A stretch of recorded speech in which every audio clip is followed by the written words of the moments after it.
Hi guys, hope you're doing good. I shall now be explaining to you regarding diseases of the thyroid gland and we'll begin with a case-based discussion. Today in my outpatient department, there was a patient who was having a huge vascular thyroid gland even at a distance of 6 feet or maybe even 10 feet. When this patient was walking into my chamber, I could see that this guy is having a thyromegaly. So by looking at this guy, I straight away told this guy, sorry, I cannot help you. I would like to refer you to the surgery department. And this person, well, he does not have an option since I've refused to see him. So he again went to the counter, got a slip made for visiting the surgeon, and now he is sitting in front of the surgeon.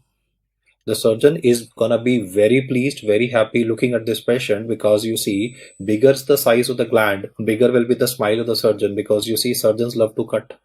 So bigger the gland, the happier they are. The surgeon has decided to take up this case and he has told the intern to get a total workup of this patient, a pre-anesthetic checkup, and a fitness certificate has been obtained. During surgery, however, disaster can strike because you see, when the surgeon will have to operate on this patient, he will have to dissect this enlarged gland from the adjoining tissues. So the pressure by the hands of the surgeon or the manipulation by the hands of the surgeon of the large vascular thyroid gland will contribute to release of T4 from the gland.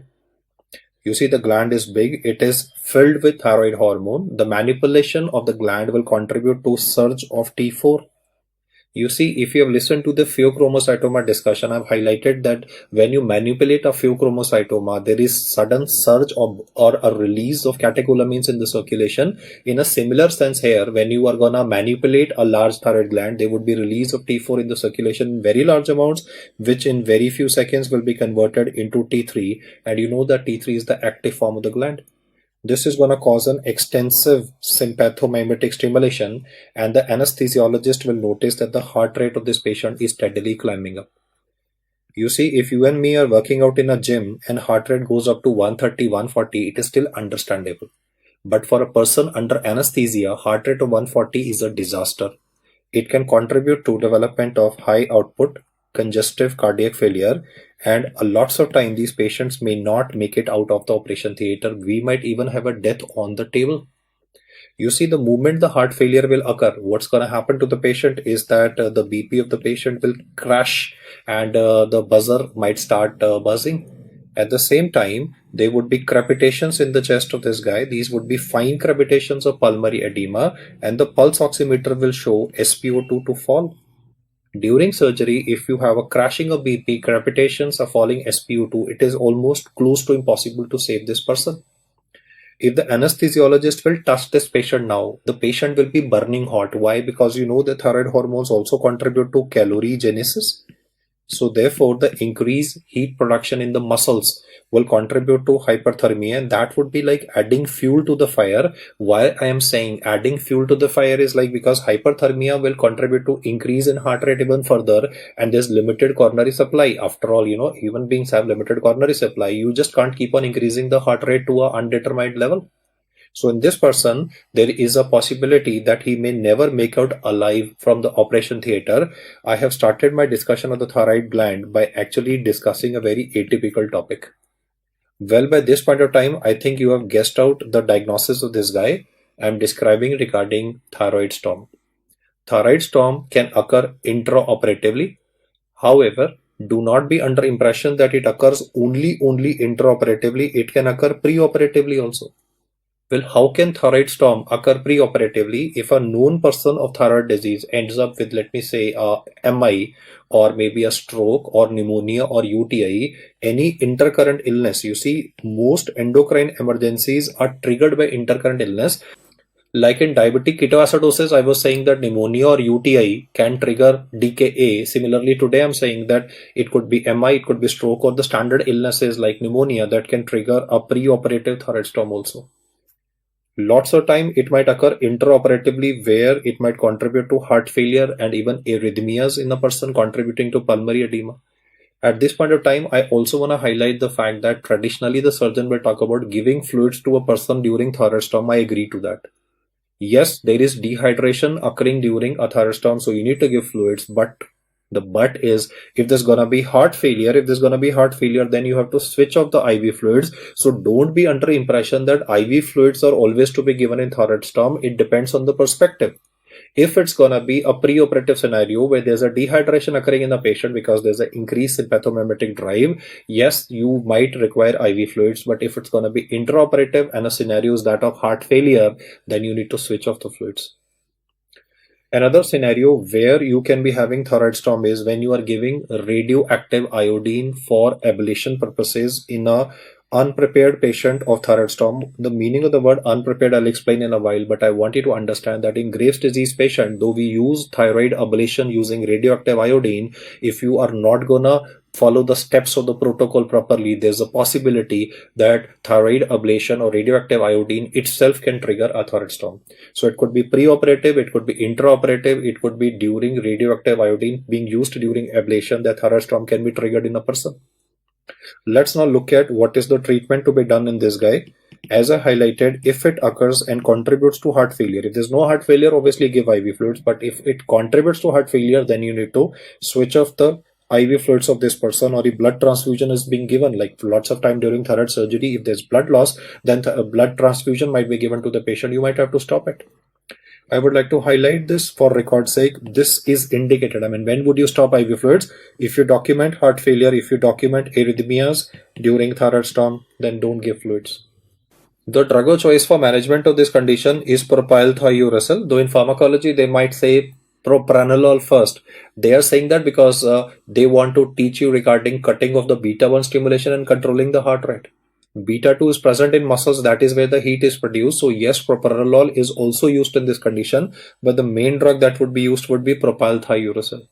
Well, what is the advantage of propylthiouracil? It's simply gonna cause inhibition of conversion of T4 into T3 if you inhibit this peripheral conversion, because as I told you, T3 is the active form of the gland, so therefore the severity of the disease will definitely reduce. Propylthiouracil is not available in intravenous format, so this has to be given via nasogastric tube. In some cases, we might even be using a rectal route to deliver the drug to the patient. I repeat the statement, since IV preparation is not available both in India and in America, it is either a NG tube or a rectal route which is to be used for delivery of the drug. If propylthiouracil is not available, in those circumstances, we can even be using alternative drugs for management of this condition, that is like methimazole. So I would like to highlight the fact that if in a multiple choice question, propranolol is also given, methimazole is also given, and propylthiouracil is also given, then propylthiouracil is to be answered as the drug of choice for management of a thyroid storm. You see, we'll talk about Graves' disease treatment subsequently, where methimazole or carbimazole is the one that is preferred, but here it is first propylthiouracil. Along with this, another drug which will always be useful will be propranolol YA, because as I highlighted, this is going to cut off the beta-1 stimulation. Beta-1 will be contributing to increase in heart rate, and beta-2 is in the muscles, that is contributing to the calorigenesis component. So if I cut off beta-1 and beta-2, it will definitely do a lot of good for this person.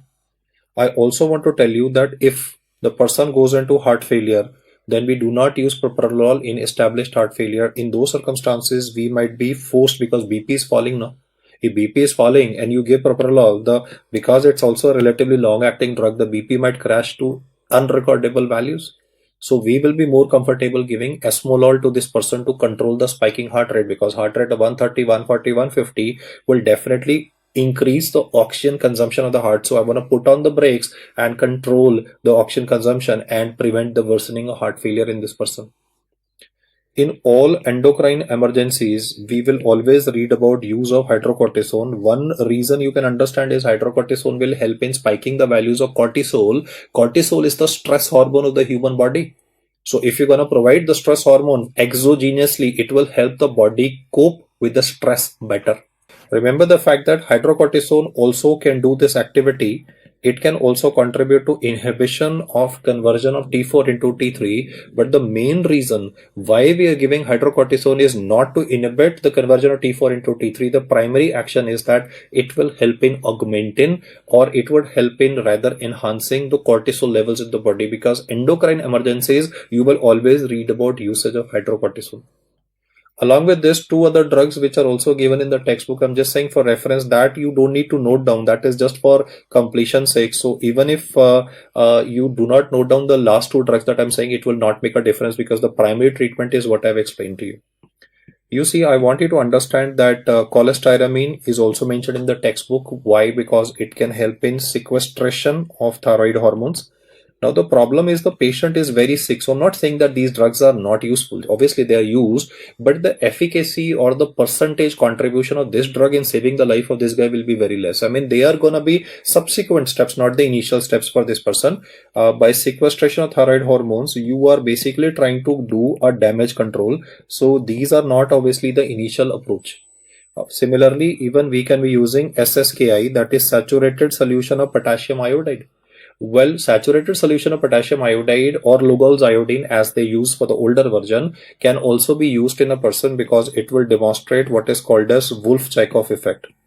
In fact, when I say about the Wolff-Chaikoff effect, I want you to tell, or I want you to understand that Wolff-Chaikoff effect basically implies that when you give mega dosages of saturated solution of potassium iodine, I mean, you're giving substantial amount, it will downgrade the iodine trapping in the body. And if you downgrade the iodine trapping, then the synthesis of hormones in the gland will also be reduced.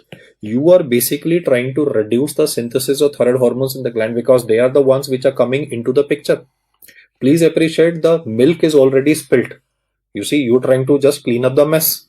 But at the same time, what you're also trying to do is at least prevent further synthesis of thyroid hormone. So the last two steps that I mentioned, they would obviously take some time to add. The main approach is get the patient off IV fluids, use ice packs in the person because he's going to be burning hot. Hyperthermia is defined as body temperature more than 41 degrees Celsius.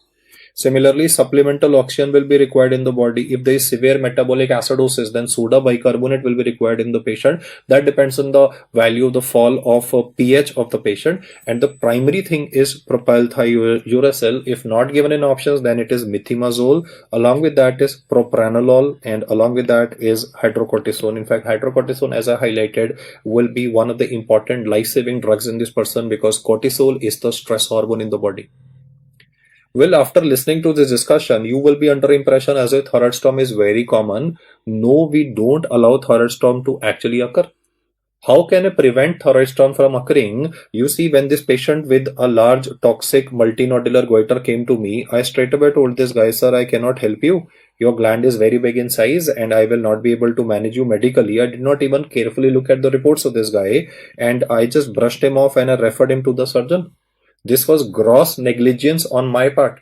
I should not have done this. When I get a person with a large vascular thyroid gland, before I send him to the surgeon, it is my responsibility that I need to tell this guy that, sir, if you get surgery done, you could even die. Well, I'm not trying to dissuade the patient from surgery. I'll tell this guy, sir, first I would like to shrink the size of your gland. In all patients who are scheduled for, let me say, a total thyroidectomy in Graves' disease or a near total thyroidectomy for Graves' disease, before you plan surgical intervention in any patient who is having the requirement of it, it could be Graves, it could be toxic multinodular goiter, then you need to give to the patient SSKI, that is saturated solution of potassium iodide or Lugol's iodine to the patient. I was talking about the same drug, even in the treatment part, but what I'm trying to say is prevention is better than cure. Like I was saying, the milk is spilled. You hold the glass properly so that the milk is not spilled. That is what I'm trying to do here. If I will give saturated solution of potassium iodide to the patient for at least 10 days pre-operatively, what's going to happen? It's going to shrink the size of the gland. So you can definitely see and relate to the fact that the gland size is regressed. The surge of T4 and T3 in the blood intraoperatively will be lesser. Apart from this, another action of saturated solution of potassium iodine or Lugol's iodine, the older version, is that it decreases iodine trapping. Another action of this drug is that it will decrease the process of iodine trapping and therefore you will be able to decrease the synthesis of hormones. You see, on a comparative basis, if in a multiple choice question, if I am asked saturated solution of potassium iodide / Lugol's iodine is recommended in thyroid storm when, you see it is used both pre-operatively as well as it is used intraoperatively, but the primary usage is pre-operative. The primary usage is pre-operative. You need to prevent the milk from spilling rather than, cleaning the mess after the milk has spilled over from a glass. So I would like to downgrade the iodine trapping, shrink the size of the gland, and reduce this complication from occurring in a patient. Otherwise, obviously, my patient can die. Now let's work up a quick summary of whatever I have just told you at the moment so that you can understand what thyroid storm is all about. You should be knowing how can you prevent thyroid storm. You should be familiar about what causes death in this condition, what are going to be the clinical manifestations of this disease, and what's going to be the drug of choice for this condition. For prevention purposes, we can use SSKI, saturated solution of potassium iodide. I repeat that again, it can be used both intraop, it can be used if it develops, and preoperatively, but preoperative is the primary answer. The mechanism of action of this can be extensively asked, or is, I would say, a hot favorite of our examiners. I mean, whenever you see thyroid topic, the examiner would always love to ask you about two. One is Jod-Basedow and second is Wolff-Chaikoff effect. Jod-Basedow I'll explain to you in few minutes from now, but Wolff-Chaikoff effect basically means downgrade of the trapping mechanism. The primary reason why this patient can die is due to congestive cardiac failure. If congestive cardiac failure is not given in options, then your answer would be given as arrhythmias. It would be tachyarrhythmias, obviously, that can contribute to low cardiac output in a person. From the clinical perspective, you need to document that this guy is having thyrotoxicosis. That is, free T4 and T3 in the body is elevated. Thyrotoxicosis should be definitely lab proven. I have already scanned the report of this guys pre-operatively, so I know it's a case of thyrotoxicosis, maybe a Graves' disease patient, a toxic or solitary adenoma, or a multinodular goiter. But I know the fact that from the laboratory reports that this person is having features of hyperthyroidism and thyrotoxicosis. Along with this, now what's going to happen in the patient would be development of fever. That's again, as I explained, you see the beta 2 stimulation in the muscles is going to contribute to the calorigenesis component being increased, and therefore hyperthermia would occur in the person. Then you could be having central nervous system features, you could be having cardiovascular manifestations, you could be having GI manifestations, you could be having liver manifestations of the patient. From the CNS perspective, I want you to remember that in this patient, there can even be delirium, there could be seizures, and even a coma. It could be happening intraoperatively or it could be happening preoperatively. That we really cannot predict. I mean, endocrine emergencies can strike at any point of time.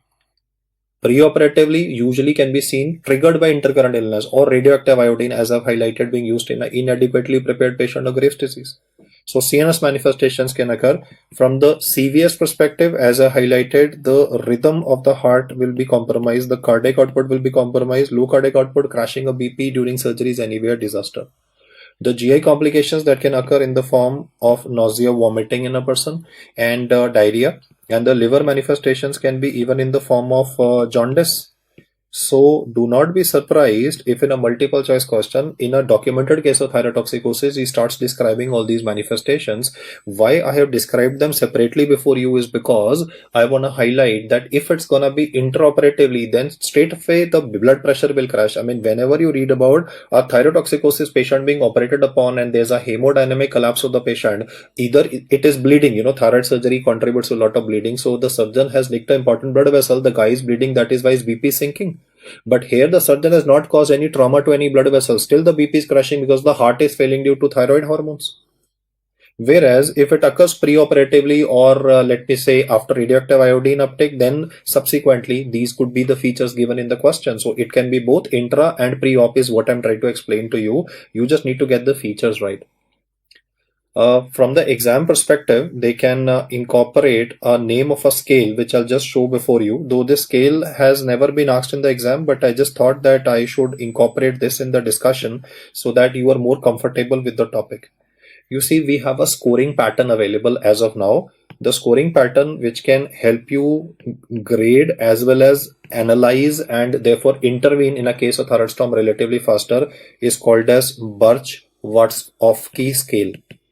Now, when you read the features of it, the features are same as what I've highlighted. You can see it's written thermoregulatory dysfunction in a patient. The grading is with respect to the increase of body temperature.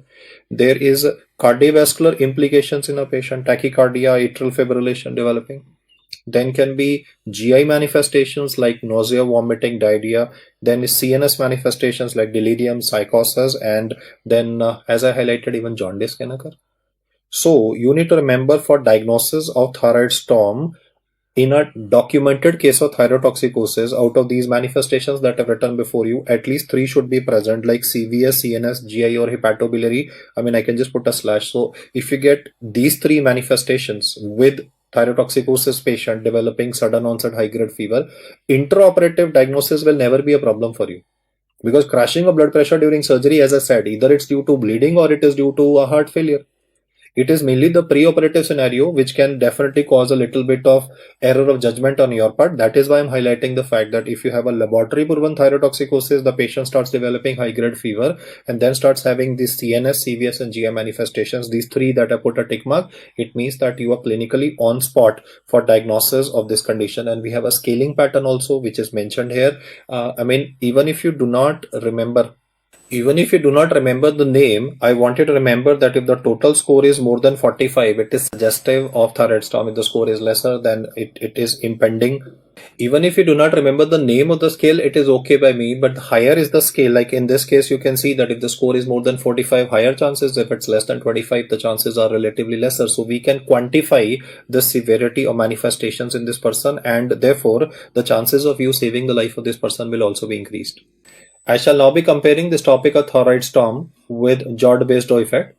You see, during the discussion of thyroid storm, I had explained to you that we use saturated solution of potassium iodide pre-operatively to prevent the development of this manifestation because it decreases the iodine trapping.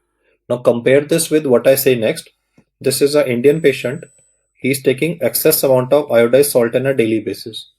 You see, India has now come out of iodine deficiency state. We are familiar with the fact that in our country earlier iodine deficiency was very common. That is why the government was promoting intake of iodized salt. But now, as such, we urban Indians do not have iodine deficiency. But still the government is persisting with the usage of iodized salt. So this is going to act like a double-edged sword now.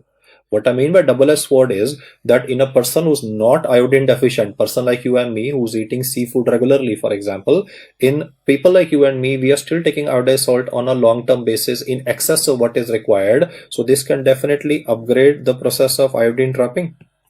If iodine trapping will increase, then there will be more synthesis of T4, and therefore this person can start developing features of thyrotoxicosis. This manifestation, where a person is not having any Graves' disease, there is no autoimmunity present, but still there is excess synthesis of thyroid hormone in the body of this person. Why? Because he is taking more of iodized salt. This manifestation is technically called as Jod-Basedow effect. In the exam, most of the time, the examiners love to ask regarding Wolff-Chaikoff and Jod-Basedow. Both of them are diametrically opposite of each other. When I give this description, the query of most doctors is that, sir, what will decide whether it's going to be Wolff-Chaikoff, whether it's going to be Jod-Basedow, because in both you were talking about iodine being taken. So let us just go into a quick summary here. Please remember, saturated solution of potassium iodide. Here I am using large dosages of iodine. But these large dosages of iodine I am giving only for, let me say, 10 days only. And therefore, I will be able to contribute to, because large dosages of iodine has been given to the patient, it will downgrade the process of iodine trapping, and that is why the synthesis of T4 hormone will reduce. This is Wolff-Chaikoff. On the other hand, when I'm talking about iodized salt, then I'm giving very minimal, or I'm writing minute dosages of iodine, but they are being taken for large number of years, let me say 20-25 years. Then there will be upgrade of iodine trapping in the person, which is going to contribute to increased synthesis of T4. I want you to remember the fact that it is not that it is discretionary, it is rather having a valid reason. When you give mega dosages, the inhibitory mechanism will work. When you give minute dosages for long duration, the stimulatory mechanism will work. The first one that I've written before you is called as Wolff-Chaikoff. And the second one is already on the board, that is Jod-Basedow effect. But just to make you remember this, I'm making you practice writing this down once again. Wolff-Chaikoff and Jod-Basedow are quite frequently asked in the exam, so it's a good idea to actually write down the information that I've put up in the green box. Now let us compare this with an alternative discussion. Instead of giving you the name, I'll first give a short description of a Western American patient. You see, America, Canada, China, these are primarily beef eating countries. This particular person is eating beef, but the bad news is that this is poor quality beef where the thyroid gland of the animal was also pounded into beef. The person is obviously not aware of it. He's gonna eat this poor quality beef. He's not aware that it is containing the pounded thyroid gland of the animal as well. So since he's having exogenous intake of thyroid hormone, therefore there's a distinct possibility that later on this person might start developing standard features of hyperthyroidism, thyrotoxicosis like palpitations. That's because sympathomimetic stimulation will drive up the heart rate of the person, or because of the calorigenesis component being increased in the person, this person will develop heat intolerance. Features of thyrotoxicosis are developing in a person, but not primarily because of intake of salt. It is due to another cause different from salt, that is poor quality beef. In my neurology discussion, I have told you poor quality beef can contribute to development of VCJD, that is variant Creutzfeldt-Jakob disease. But today I'm teaching you about this very peculiar presentation that is called as thyrotoxicosis factitia. The learning for you guys is that if salt is the villain, then you use the term jod-basedo. If salt is not the cause, then you will use the term thyrotoxicosis factitia. Let's take up another example primarily from India that will make you more comfortable with this term factitia. You see, obesity is increasing in our country on a regular basis due to the food habits that we have. It involves a lot of frying, lots of carbohydrates in our food diet. So therefore, because obesity is increasing in our country, you will notice a lot of advertisements over the internet, over social media of various kinds of Ayurveda medicines.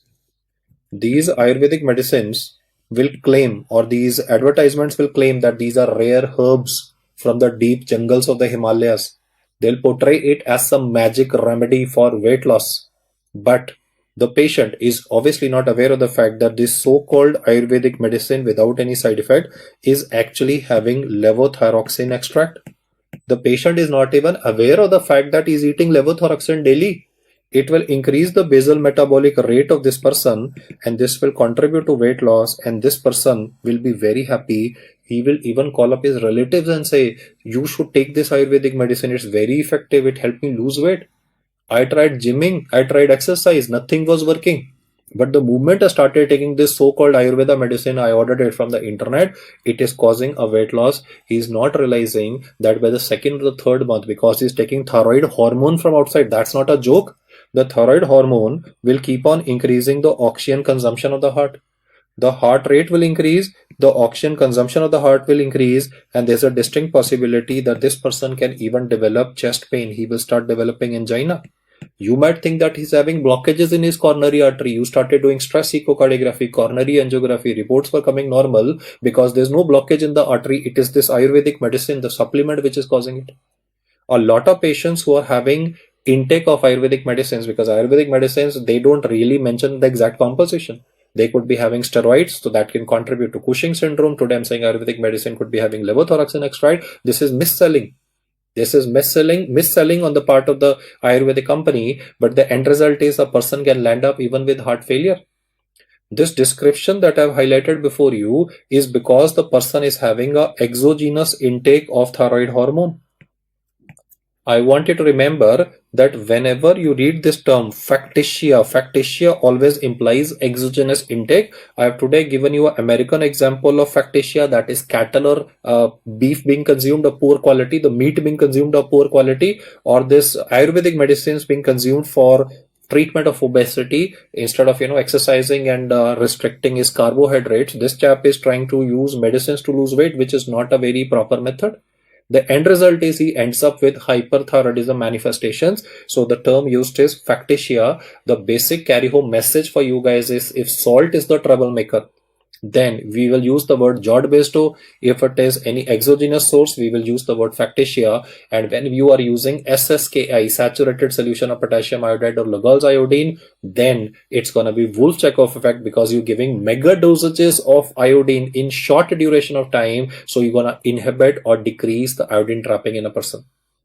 Now you will notice that I have been using these terminologies very regularly. Like sometimes I'm using the word hyperthyroidism, and another time you don't need to note this down, just follow my words. I mean, just for your understanding purposes, you see the baseline words I have been using are hyperthyroidism, and sometimes I'm using the word thyrotoxicosis, and they are used interchangeably also. So do they mean the same? Well, hyperthyroidism, as is meaning from the word English, implies it is going to be increased in the function of the gland. This implies that the person could be having, for example, Graves' disease, where the function of the gland is increased.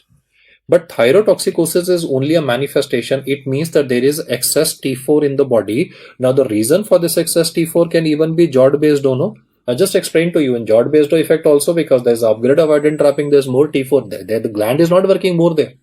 Similarly, if a person is taking levothyroxine extract in Ayurvedic medicine, still T4 will be more because he's taking levothyroxine extract.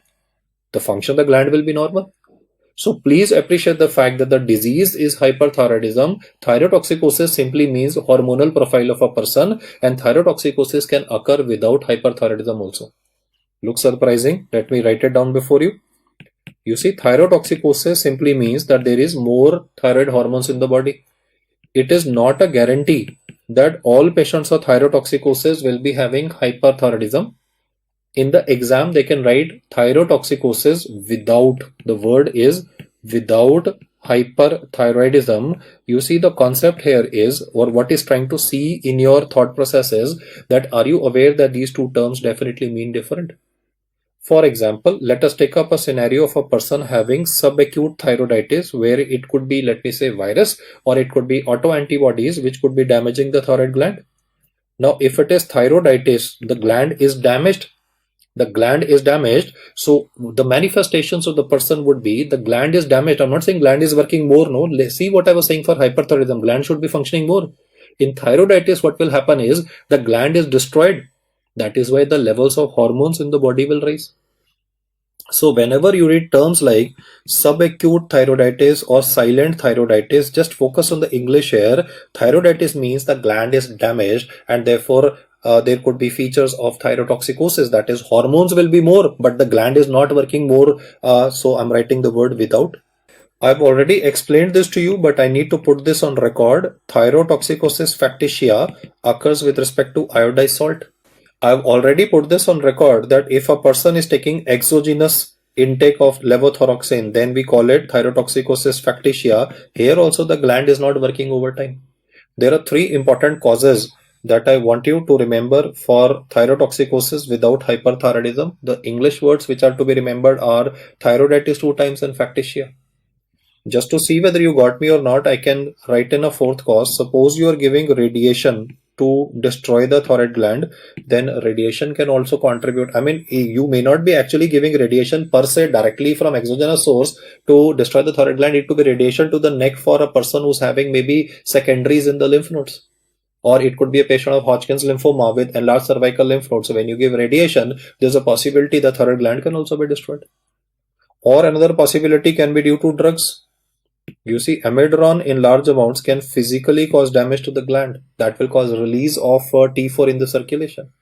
Or suppose there is infarction in a large thyroid tumor. You see, thyroid tumor will increase very fast in size. It will outgrow its blood supply.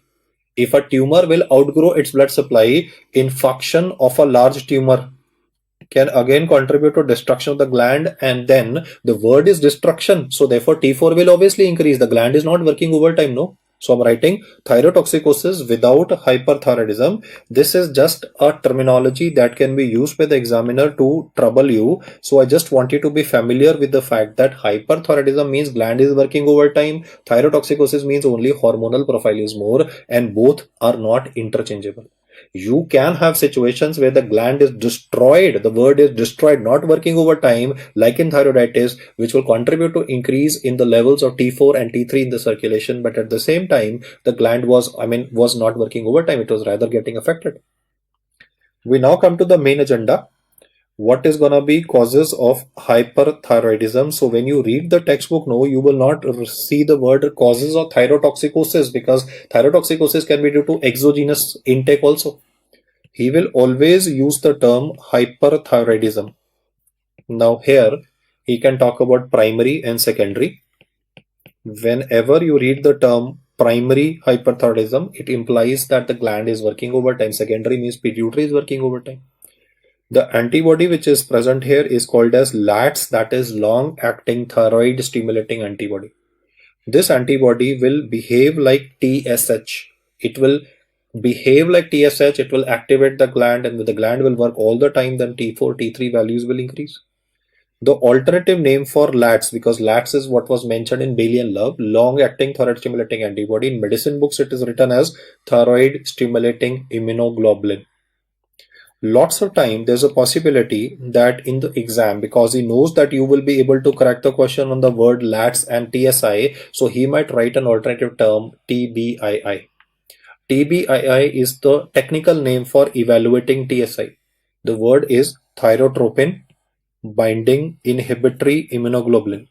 You see, you can very well see the way I'm writing the information before you, there's a distinct possibility that you might be so focused on the word inhibitory immunoglobulin that you may not realize that he's talking about Graves' disease, because Graves' disease per se is gonna be stimulation of the gland by an autoantibody.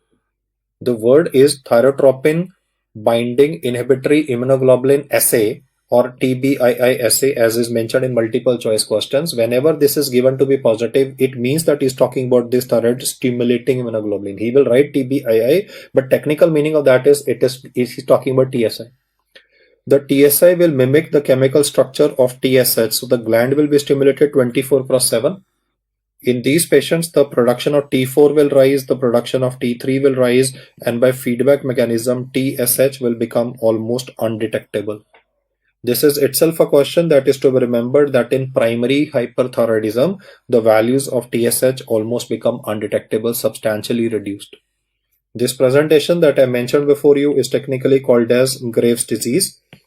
Approximately 80% cases of hyperthyroidism overall will be coming to you because they have developed Graves' disease. But because, again, this is easy, he might write in the MCQ secondary hyperthyroidism. When you read this term, it means he's talking about a pituitary adenoma.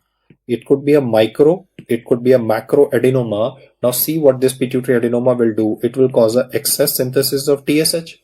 More TSH will stimulate the gland to cause more production of T4, more production of T3. You can see in the lab report that TSH, why is it called as best thyroid function test? Because it can not only tell you that there's a problem with the gland, it can also differentiate whether it is a primary cause or whether it is going to be a secondary cause. In lot of questions, whenever you read the report, you should immediately be able to analyze in the report at a subconscious level in your brain, because the answer will depend on that.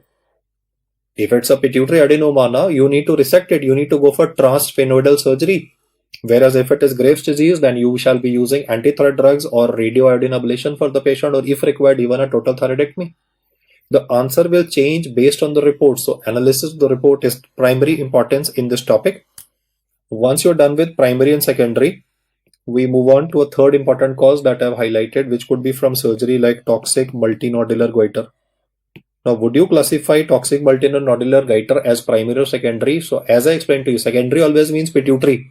Toxic multinodular goiter is gonna be a primary cause, or it could be a toxic adenoma. I mean, he can use any of these terminologies in the question and ask you which of the following is a secondary cause. The answer would be a pituitary adenoma causing overproduction of thyroid stimulating hormone. A rare cause here can be activating mutation of TSH receptor. You see, this is different from Graves' disease. In Graves' disease, what was happening was the antibody was behaving like TSH. The antibody was behaving like TSH, but here I'm not talking about any antibody. I'm just saying that the receptor is working overtime. Like if you listen to the discussion of mine in adrenal gland, Cons syndrome and Liddle syndrome. Cons is overproduction of hormone. And when it comes to Liddle is the channel working more. Similarly here, it is not the hormone. I have written activating mutation of TSH receptor. So that means that in the body, it's the receptor, gain of function of the receptor due to genetic reasons. So deliberately, I mean, he can incorporate these terms. The bottom line is that in this situation, there would be overproduction of the thyroid hormones in the body of this person. At this junction, I want to tell you that if your evaluation shows none of these disease processes present in the patient, then You have to think in terms of possibility of Jod-Basedow. Dietary intake has to be evaluated here. But if Jod-Basedow is also not present, there is no drug intake which is responsible for it, then assuming the fact that none of these causes have been demonstrated, then you need to think in terms of Jod-Basedow. Jod-Basedow is due to either iodized salt or could be due to drugs like amiodarone. But if Jod-Basedow is not the cause, then it could be thyrotoxicosis factitia, that is exogenous intake with respect to so-called Ayurvedic medicines that I explained. Assuming the fact that these rare causes have also been ruled out, then in a female patient especially, you need to rule out a possibility of an ovarian tumor which could be causing excess synthesis of thyroid hormones, that is stroma ovari. As I've explained to you, stroma ovari will also be classified as a primary cause. Primary because here it is an ovarian tumor that is causing, but after all the problem is not in the pituitary, so this would also be classified as a primary cause. Assuming the fact that none of these causes are found, then I want you to remember that TSH, thyroid stimulating hormone, and HCG, human chorionic gonadotropin, they have almost a similar kind of structure. So if in any condition HCG will rise, it will behave as if, because the chemical structure is partially the same, so it will behave as if the TSH is more, and therefore the end result will be more stimulation of the gland. Condition in which you are having excess HCG production would be gestational trophoblastic neoplasia. In your gynecology class, you were taught regarding hydatidiform mole, which causes excess production of beta HCG, and the end result is it will behave like TSH. So therefore, there's a possibility that it could be a gynecological cause like GTN also given. These are the 7 important causes that I want you to remember for hyperthyroidism, where he can mix and match the information saying all our causes are primary, except just remember if the pituitary is the troublemaker, it's going to be called as secondary.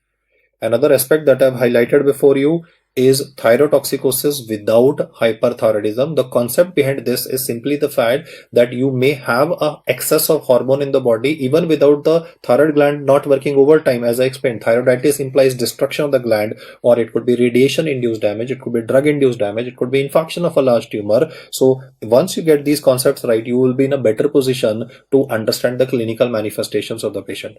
Next, I would like to tell you regarding the interpretation of thyroid scan, which is very simple and straightforward. There are 3 terms that I want you to be familiar with, that is a warm nodule versus a hot nodule versus a cold nodule. Now, if I ask you what do you mean by the word warm nodule, then warm nodule implies normal uptake. Whereas when we talk about hot nodule, it obviously means increased uptake. But when it comes to a cold nodule, then it is suggestive of a malignancy. Cold nodule is suggestive of possibility of a cancer. For the hot nodule, I'll show you a couple of images here so that the interpretation part in MCQs becomes relatively simpler. The iodine that is used for thyroid scan would be iodine 123. You see, for ablation purposes, we use iodine 131 with a half-life of 8 days. It produces beta rays and it destroys the thyroid gland. But this time for diagnostic purposes, I'm not going to use iodine 131. I'm going to use iodine 123, or I can be using iodine 132. You are familiar with the questions on the half-life of these isotopes, so I hope you remember this from even your radiology and radiotherapy discussions, that 13.2 hours for iodine 123 and for iodine 132 it is only 2.3 hours. You see, I want to minimize the radioactivity exposure of a person for diagnostic purposes. For therapeutic purposes, I will obviously use iodine 131, but this is primarily a diagnostic approach. As I highlighted to you, cold nodule will show a decreased uptake that is suggestive of possibility of malignancy, and most of the time radiation-induced thyroid cancer is papillary cancer of thyroid, where you read about orphan NEI nucleus from pathology domain. On the other hand, when we talk about Graves' disease, it will always be having an increase of uptake of the gland, but this would be a diffuse uptake that would be increased. Compare this with toxic multinodular goiter, where you will be having a focal uptake that is increased. So it is easy to differentiate between the 2 images in a sense that if it is uniformly black, diffuse uptake; if it is patches of some area being black, then it is focal uptake. And obviously the cold nodule will show up less uptake than normal, so the area would look almost white or there is hardly any uptake present. Compare this with the image at the bottom, where there is a diffuse decrease in the uptake. In this image, you can notice that the gland is very much present, but as such the normal shape of the gland cannot be delineated. The diffuse uptake is less because we are talking about autoimmune destruction of the thyroid gland, that is Hashimoto's thyroiditis, where the radioactive iodine uptake is less than 5%. The only possibility where errors can occur in interpretation can be in the last two, which are now on the focus in the slide. The confusion can be between a hot nodule and an autonomous nodule. Now, how to differentiate will be the background image. If you see a hot nodule, that is a dark black area, but you can definitely visualize the gland, at least the gland morphology, the shape of the gland can be visualized, then you are gonna call it a hot nodule. On the other hand, when I say autonomous nodule, the highlight is that there is suppression of the remaining of the gland. No gland is visualized. So let's just recap these images once again. The points to be taken into notice are, if you have a decreased uptake, uniformly black spots, increased, that is Graves. If it's diffusely decreased uptake, it can be Hashimoto's thyroiditis.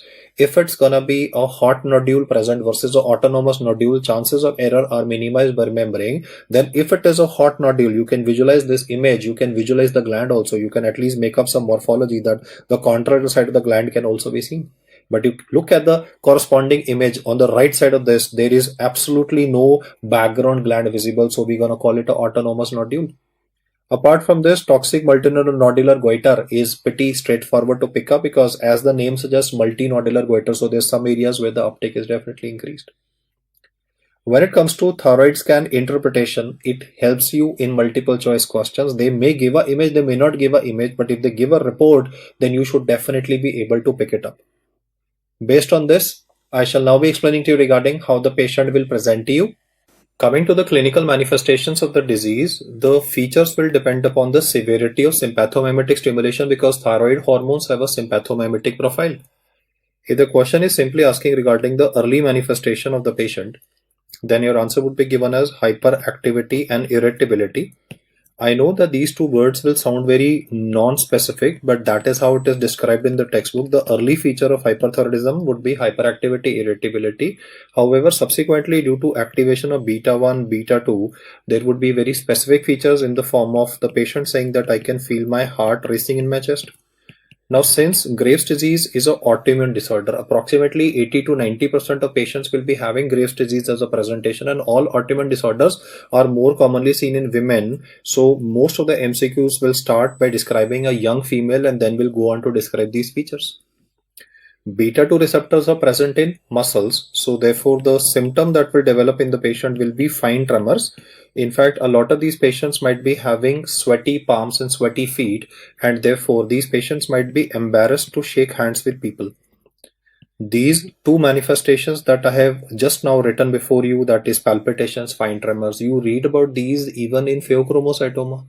But there must be something extra present in this patient which will help you differentiate from pheochromocytoma versus hyperthyroidism as a presentation.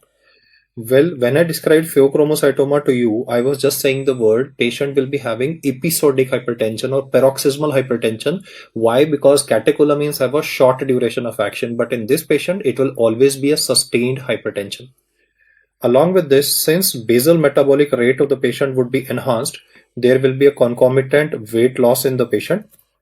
Because the calorigenesis component of the heat production in the body will also be increased, so you will have this very characteristic word written in the MCQ or in the textbook, heat intolerance. You don't read these terms like heat intolerance and cold intolerance in any other topic apart from thyroid discussion. So the moment you start reading a question that is having sympathomimetic symptom profile, you have to think in terms of both pheochromocytoma and hyperthyroidism. One of the key words that will help you in differentiating will be this word heat intolerance.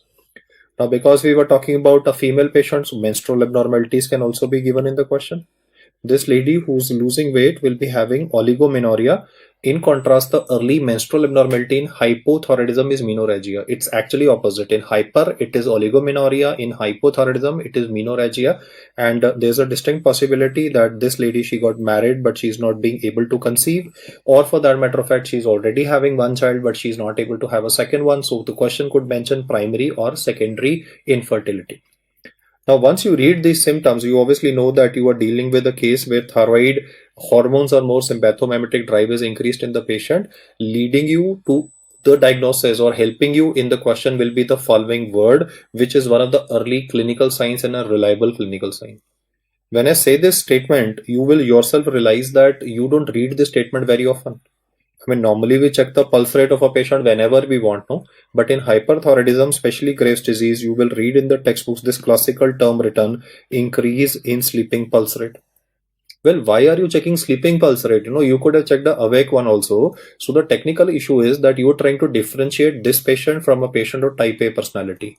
From psychiatry, you would know that type A personality will be what we casually call as a hyper individual. This type A anxious personality would be also having an increased sympathomimetic drive, so heart rate can be increased when the person is awake.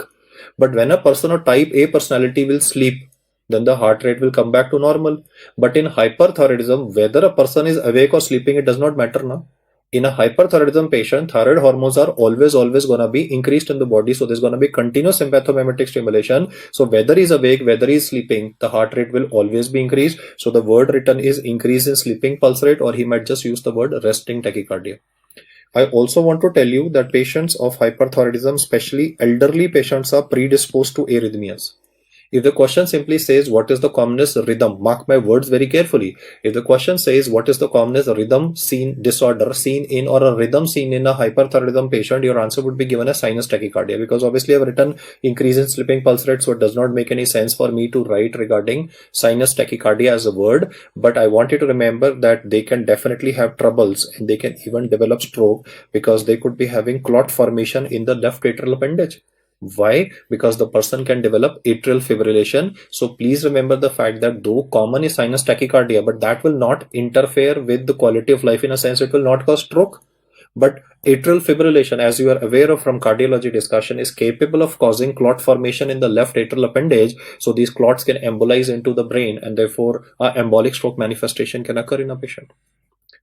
Continuing with the sympathomimetic drive, the examiner will waste next 10 to 15 seconds of your time in the MCQ by describing features of loud S1 or ejection systolic murmur. Why? Because the patient is having a hyperdynamic circulation. In fact, when the heart is beating very fast, there might even be a scratchy sound in the chest.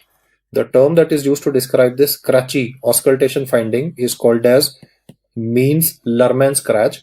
All these findings that I've written here before you basically highlight the fact that the circulation of a thyrotoxicosis patient or hyperthyroidism patient is a hyperdynamic circulation thanks to the sympathomimetic stimulation that is occurring. As you proceed with the general physical examination, you will also notice that this person will be having myxedema. Please remember the fact that myxedema is not only seen in hypo but is also seen in hyperthyroidism, and mainly it's gonna be in the pretibial area.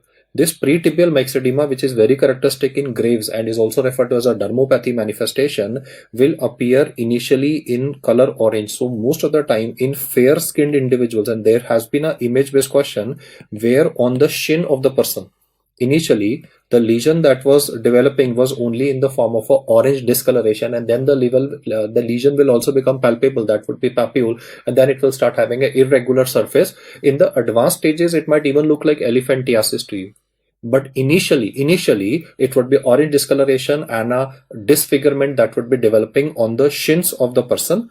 From image-based MCQ perspective, lesions that I've explained to you on the shin, from GI perspective, I'll just use a different color coding to make you remember. One of the image-based questions that I've discussed in GI segment is pyoderma gangrenosum. Pyoderma gangrenosum has been discussed with inflammatory bowel disease. It's one of the extra intestinal manifestations that is encountered, and what I want to highlight is that per se for this disorder in pyoderma gangrenosum, the lesion or ulcer will be found on the shin. Then in diabetes mellitus topic, I have talked about a lesion on the skin of the person on the shin again, that is necrobiosis lipidoica diabeticorum. In fact, this lesion will be having a reddish appearance with a central clearing. So you can go through the diabetes section if you have not. And then obviously at the moment I'm talking about hyperthyroidism, pretibial myxedema, also having a lesion on the shin. So these are names that you need to remember. And for ulcer on the shin, another term I can use is Martorell ulcer, M-A-R-T-O-R-E-L, T-double-L. Martorell ulcer is something that you will read in surgery that could be seen in patients of hypertension and atherosclerosis. I also want you to remember that this myxedema is actually a lymphedema. Therefore, it's gonna be of the non-pitting variety. Continuing with the sympathomimetic stimulation, you will start getting a very peculiar manifestation of lid lag developing in this person? Well, why am I saying lid lag? Because of the sympathomimetic stimulation, what's going to happen is that there's going to be contraction of the Mueller's muscle, or I can use the word retraction of the upper eyelid. Therefore, the person will not be able to follow an object from top to bottom. Like I can move my eyes from top to bottom, left, right, sideways, whichever way, but I can definitely move my eyes from top to bottom. In this case, you will notice that lid lag will definitely be present. That's again because of the contraction of the Mueller's muscle.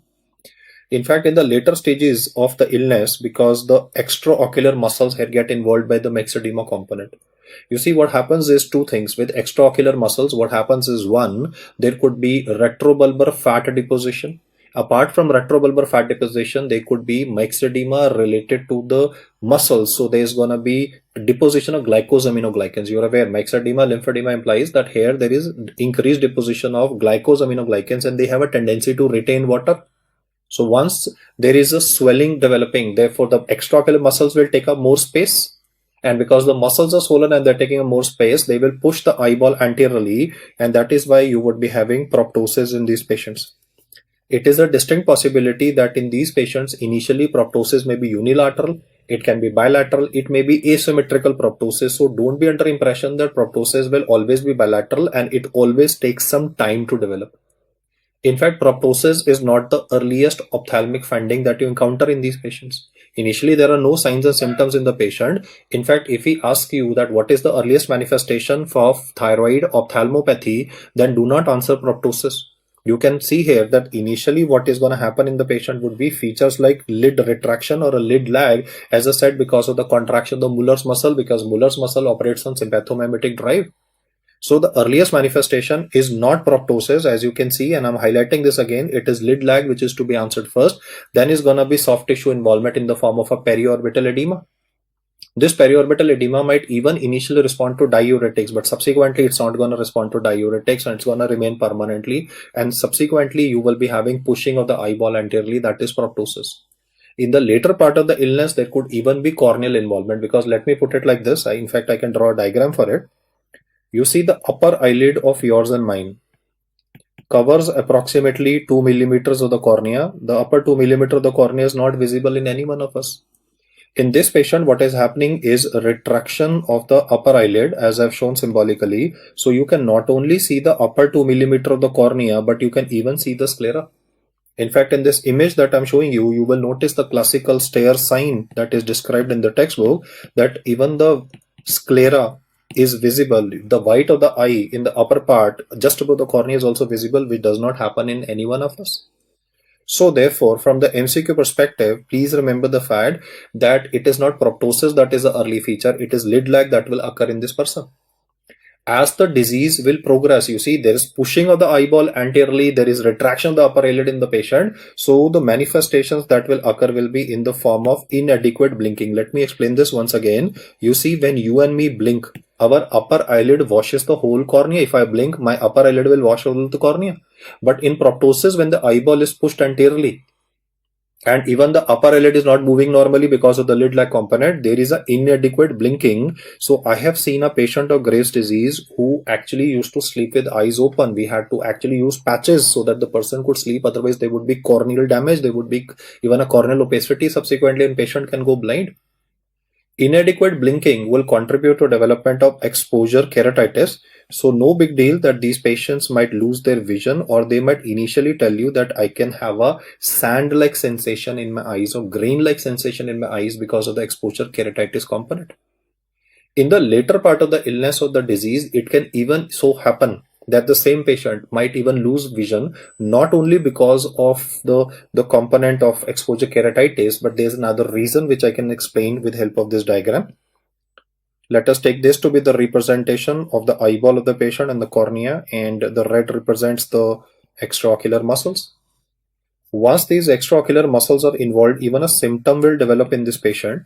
You would have read in surgery books that the commonest extraocular muscle that is involved in this condition is inferior rectus, and because of this, even the symptom of diplopia can come. Now, this is a bad thing. Why I'm saying this is bad news, why it's a bad thing, is because as the muscles will get progressively involved here, so I'm symbolically showing that glycosaminoglycans is retaining more water. There is also a retrobulbar fat deposition. So all this soft tissue and muscles is taking up more space.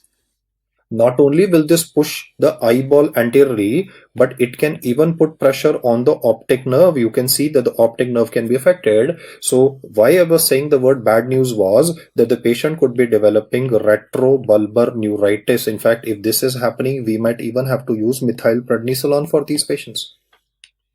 Retrobulbar neuritis that occurs in these patients can explain the blindness. So there are two reasons why I said there could be blindness occurring in these patients. One is obviously the corneal damage because of inadequate blinking and exposure keratitis, and second is retrobulbar neuritis. Especially for retrobulbar neuritis, we will have to use steroids to reduce the swelling and the inflammation component. In fact, in some cases, we have even used orbital radiation to shrink the mass, to shrink the soft tissue swelling which is present in this case. A mnemonic that can be used to represent all these manifestations of Graves' ophthalmopathy is called as no specs. Actually, the point is, you see, no specs per se, they are not going to ask you in the exam. They're just going to ask you rather what is the early manifestation, what's the late manifestation. The early manifestation is a sign. First there is a sign, then is a symptom.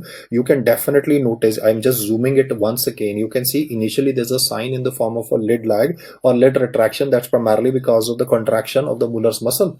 Then there is a periorbital edema. So no. Then is soft tissue involvement. That's the that is going to be the specs S alphabet that I have highlighted before you. Subsequently, coming to the P component, it will be proptosis. Then is extraocular muscle involvement causing a diplopia. Remember, inferior rectus. Then is corneal involvement, and lastly is a sight loss explained by two things: the corneal involvement as well as retrobulbar neuritis developing in the patient. Most of the time this is a bad finding, and most of the time I will also find that Graves' ophthalmopathy is more common in smokers and the prognosis is also bad. So if the question is describing a smoker with Graves' disease, I highlight the prognosis is bad, and the prognosis is bad not only because the person will lose vision. There's one more problem. In these patients, if you try to treat them with radioiodine, then they can actually worsen and can land up in thyroid storm. This is just epidemiological information I'm telling you. Smoker and Graves' disease together, they form a very bad combination in a sense that one, the person will have higher incidence of retrobulbar neuritis, and second, when you treat them with radioiodine, one of the methods of treatment of Graves' disease is radioiodine. So if you are using radioiodine here, actually they can land up in a thyroid storm. So most of the time, if ophthalmopathy is present, we avoid radioiodine for management of these patients. The clinical signs I'll summarize once again are mainly in the form of sympathomimetic stimulation. That's gonna eat up one or two lines in the MCQ. Then he's mainly gonna talk about myxedema. Subsequently, he's gonna talk about presentation of Graves' ophthalmopathy, and sometimes they could even be clubbing developing in these patients. For the clubbing, however, the technical term that the examiner will use will be Graves' acropathy or thyroid acropathy. You see, clubbing per se as a term is what we study with respect to, let me say, lung cancer or bronchiectasis or cyanotic heart disease or subacute bacterial endocarditis. So traditionally, clubbing is something that you always are going to read from CVS perspective or SP perspective. But today I'm teaching you endocrinological cause for clubbing, that is going to be Graves. Another disease that you read acropathy as a word can be acromegaly. So acropathy is what you read, again I repeat, in Graves as well as in acromegaly. In some cases, well, because this is per se a discussion for Graves, overall, if I look from the perspective, there could be surgical causes also. Now, patient could also be having a multinodular goiter. And if it is a multinodular goiter, it is a distinct possibility that the goiter might become big, and in some cases might even have a retrosternal extension. So to check for whether there is evidence of retrosternal extension in the patient or not, I'll repeat my statement. I said I have a patient who's having hyperthyroidism manifestations, as you can see from the symptoms and signs. Now, I'm not at the moment aware whether the person is having Graves' disease because I've not done workup. It could also be a surgical cause. No, patient could be having features of hyperthyroidism, plus there could be retrosternal extension of the goiter. To diagnose that, what I'll do in this gentleman will be that I'll ask this person to raise his hands. Now see what happens. You definitely in this image can notice at least a thyroid mass in this guy. Now when I will ask this person to raise his arms, this thyroid mass, which is having a retrosternal extension, will press on the superior vena cava of the patient. Due to compression of the superior vena cava, you can notice that the entire face of this person will become tomato red. There is an extensive facial plethora developing on simple arm raising in this gentleman. The objective was to explain to you what we call as Pemberton sign. Pemberton sign is not going to tell you whether it's going to be hyperthyroidism or is it a hypothyroidism. It is rather going to tell you regarding a mass effect of a plunging goiter, plunging because it's going down into the chest, or instead of using the word plunging goiter, he might just say the word retrosternal extension of the goiter. I repeat the statement once again. This particular statement that I have made, Pemberton sign, does not talk about hyper or hypo per se, because even in hypo, you could be having goiter as a presentation. Goiter can be euthyroid, goiter can be hypothyroid, goiter can also be having a hyperthyroid presentation. I mean, you can't predict. Obviously, the commonest one is euthyroid. I agree to that. So the point I'm trying to make is that this is just going to represent the extension of the thyroid gland in the patient. We will now discuss what is going to be the workup for these patients of hyperthyroidism. The first test that I'm going to do for this patient is a thyroid function test. Ideally, we should be having the entire report with us, that is total T4, total T3, free T4, free T3. In the exam, if they ask you that what is the minimum tests that are required for diagnosis of this patient, then the minimum tests that are required are values of free T4 and TSH.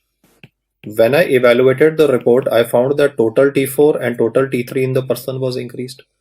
Free T4 and free T3 was also increased. You see, if I have to select one, why I'm saying T4 is because T4 is the main produce of the gland. That is why I first wrote if free T4 is increased, because there could be situations where total T4 may be normal but free T4 is increased. Please appreciate that thyrotoxicosis as a term is used when free value, the unbound form I'm talking about, is increased. I shall now be doing TSH in the patient, which is an important part of the diagnostics. There can be two possibilities. Either the TSH of the patient can be undetectable or it can be grossly elevated. If you read about a situation where the TSH of the patient is severely reduced, it means the fact that the patient is suffering from Graves' disease, or the technical word is primary hyperthyroidism. On the other hand, if it is elevated, rarely it can be normal also, then it is going to be suggestive of the fact that patient is having a pituitary adenoma. You see, pituitary adenoma initially may not be having a very significant spike in the value of TSH, though T4, T3 are substantially increased. Pituitary adenoma will be classified as a secondary cause. Therefore, the test that I will do in the patient would be a MRI head. You see, why I'm calling this discussion or this particular part of discussion important is because majority of questions you will have to answer the treatment based on the lab report. If you find TSH undetectable and he says what is the next best investigation for the person, then I will say that I would like to go in for evaluation of thyroid stimulating immunoglobulin. Instead of writing thyroid stimulating immunoglobulin, he might write the technical term TBII, that is thyrotropin binding inhibitory immunoglobulin assay. It basically means that we are picking up TSI in the patient. But if it's gonna be secondary, then the next best investigation for the person will be an MRI head to pick up whether it's a micro or a macro adenoma in a patient. The treatment will also vary. If it's going to be Graves, we are going to use either drugs or radioiodine or surgery. But if it's going to be a pituitary adenoma secondary cause, we will plan a transsphenoidal surgery for the patient. The answer in the question will be dependent upon whether it is primary or secondary hyperthyroidism. So values of TSH should be scanned very carefully. Assuming the fact that the patient is not having Graves' disease, there could be a surgical cause. So we would be running a thyroid scan. The interpretation of thyroid scan I have already highlighted in the earlier part of the discussion. I'll just show you the image once again for the thyroid scan. In Graves' disease, obviously it will be a diffuse uptake that is increased, but in multinodular goiter, you will notice some focal areas where there's an increased uptake present. Do remember the fact that cold nodules, well, it's dangerous because cancer, I said, is cold. So cold nodules will obviously make you be a little more careful about this person. Why? You are already careful, a little more careful because you are thinking about possibility of a malignancy. In a thyroid scan, increased uptake can be either due to Graves' disease. In a thyroid scan, the uptake can definitely be increased with respect to Graves' disease or multinodular goiter. Whereas if the uptake is reduced, then there's a possibility that there must be some destructive process going off in the body. What I mean by destructive process is the person could be having thyroiditis of various etiologies, because thyroiditis initially can present with hyperthyroidism. To identify the mass effect of a goiter, a ultrasound of the neck or a MRI of the neck can be done. These are 5 investigations which are required, but most of the time we don't need to require all of these investigations, primarily because the diagnosis is very clear. If free T4 is gonna be grossly elevated and TSH is undetectable in a patient. For the sake of multiple choice questions, remember, if they give you a scenario of free T4 being normal, free T3 also being normal, but the TSH of the patient is extremely low, then this report will be answered by you as subclinical hyperthyroidism. I know the fact that you guys are more comfortable with the term subclinical hypothyroidism, but from the exam perspective, I am also teaching you about this term subclinical hyperthyroidism. Well, this discussion explains why TSH is called as the best thyroid function test, because it can help you identify the subclinical process. And as the disease will progress even further, then the values of free T4 in the person will begin to reduce.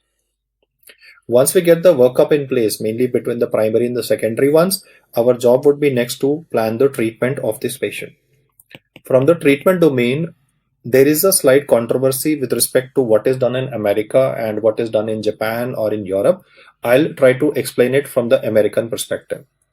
Please appreciate the fact that Graves is an autoimmune disorder, so therefore it will have a waxing and a waning course, and there is a distinct possibility that patient might actually be off medication intermittently during the course of the disease, like you're monitoring the patient for 10 years. So in between, you might even have to stop the medication. There is a distinct possibility that in Graves' disease, there can be a spontaneous relapse and then a remission, as is true for any autoimmune disorder. So that has to be kept in mind. In fact, there is also a possibility of fluctuation, because if it is a destructive thyroiditis occurring in a patient, you see the discussion that I'm doing here is not only peculiar to Graves, it could be thyroiditis component also. No? So in a thyroiditis component, there could be a fluctuation that initial presentation of the patient, the free T4 is elevated, and in the same patient after a couple of years, the opposite might happen. The hypothyroidism manifestations will occur, free T4 will be lesser in the patient. So this gross change from hyper to hypo is possible with destructive thyroiditis. As far as the ophthalmopathy component is concerned, it is going to be worse off in cigarette smokers and can even cause loss of vision. So we always have to be ready with steroids, that is methylprednisolone. The course of ophthalmopathy is that initially, even when you start the treatment, initially it will worsen. For the first 3 to 6 months, the ophthalmopathy component, once it develops, the course will worsen. Then the course will remain static. Next about 1.5 years, about something like 18 months or so, there's a possibility that the disease might remain the same, and then the disease might actually improve also. So improvement is possible in ophthalmopathy also, but as I explained to you, in some cases, especially cigarette smokers, it can be so nasty, it can just take off vertically and a person might be having loss of vision. Now comes the important question: what is the treatment of choice for managing a patient of Graves' disease? And it's controversial because different countries have different rules. We'll follow what Harrison says for America. The treatment of choice for Graves' disease would be answered as radioactive iodine. I would like to go in for a iodine 131 based thyroid ablation. It is relatively easy because you have to give this radioactive iodine orally to the patient. We just make the patient drink this radioactive iodine, and this will be concentrated in the thyroid gland. It will be producing beta rays, and these beta rays will make the person radioactive. So obviously the patient has to be kept away from children in the family. The patient has to be kept away from other pregnant ladies in the family. The T half of this is 8 days. Radioactive iodine is contraindicated in case the patient is planning a pregnancy or is already pregnant. It's contraindicated if the patient is breastfeeding a baby, because you don't want to harm the child. But otherwise, as such, this would be the best way, because it is ease of administration that helps in managing this case. Coming to the important question, what is the treatment of choice for Graves' disease? Then the answer will vary upon country to country. Like in Europe, they usually prefer anti-thyroid drugs and surgery, whereas in America, they prefer radioactive iodine. I'll go by the American method. That is because that is first given in Harrison, that it is radioactive iodine, which is the treatment of choice for Graves' disease. The isotope we shall be using here is iodine 131. I have explained to you that for diagnostic purposes, we can be using iodine 123 and 132. But iodine 131 is preferred for ablation. The total half-life of this would be 8 days, and it will help in producing beta rays, and these beta rays will then be ensuring ablation. So definitive improvement in the condition of the patient can be seen. Obviously, we need to prepare the patient. Antithyroid drugs have to be given initially to stabilize the case, but if the questions just specifies one-liner, what is the main treatment for Graves? According to Harrison, in America, what is recommended is radioactive iodine. Another approach is that we can start the treatment with antithyroid drugs.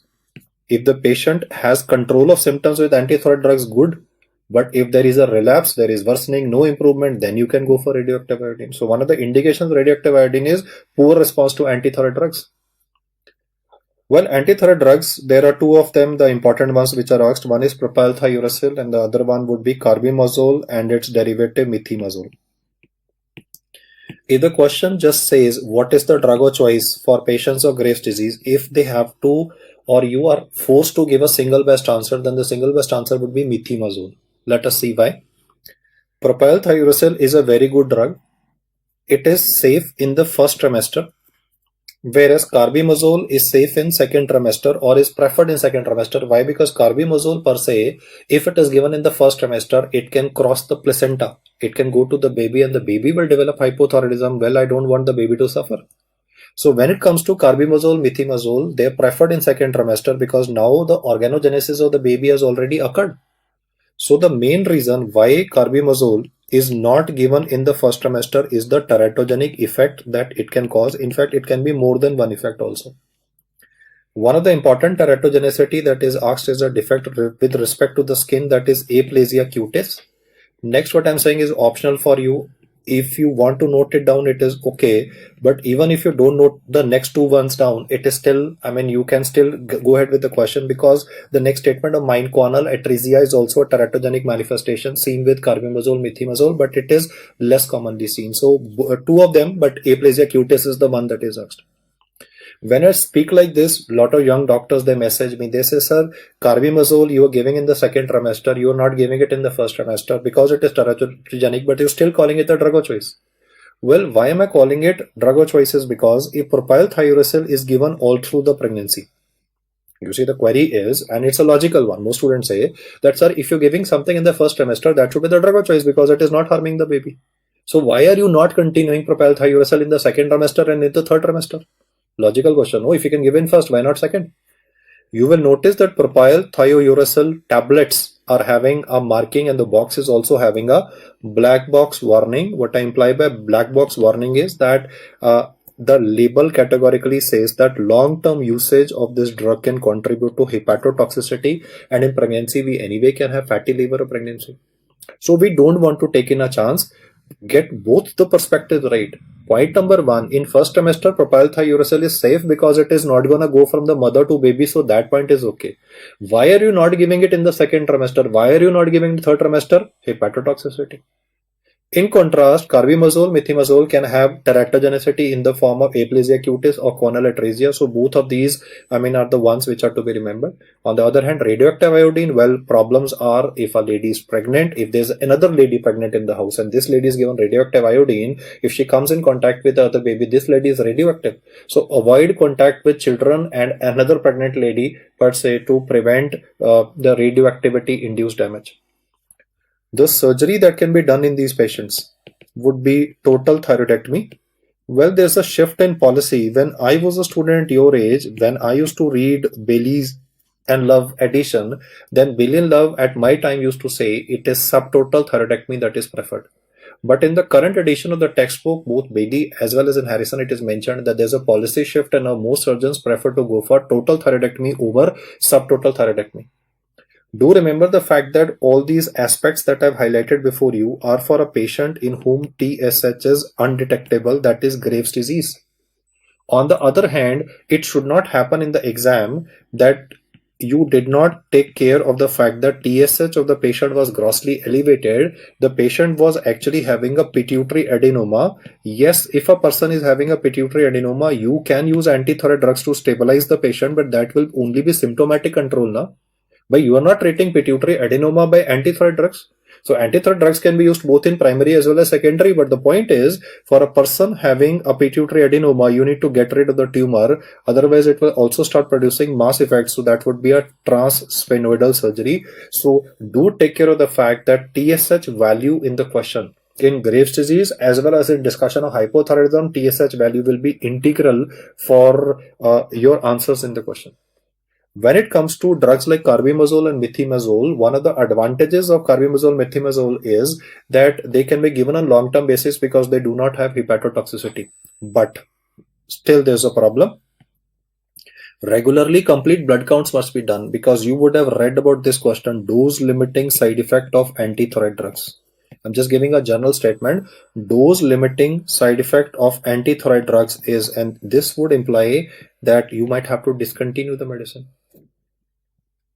Lots of time, if this side effect will develop in a person, you will have to stop medicine and tell the patient that I'm referring it over to a surgeon because you need a surgery because the drug maximum dose I've already reached and now it's causing this problem of suppression of your WBC count, which makes you susceptible to infections. Dose limiting side effects. Standard side effects are like nausea, vomiting, rash. That can easily be managed. But if it is going to be dose limiting side effect in the form of agranulocytosis, that means that the dose has to be reduced and in some cases totally stopped, and you need to use an alternative method for managing the patient. 3 points that I want to highlight at the moment is, if he says treatment of choice, the answer is radioactive iodine according to American protocol. If he says what is the drug of choice for this condition, it is methimazole, carbimazole. I mean, we'll answer one. Propylthiouracil, why it is not used, I've already explained to you. The black box warning due to hepatotoxicity. The surgery of choice for this patient should be answered as total thyroidectomy over and above near total and subtotal. Even near total, subtotal is also given, but then they are mentioned subsequently in the textbook. So if you get these issues right, then you would be definitely in a position to get these questions of Graves' disease right.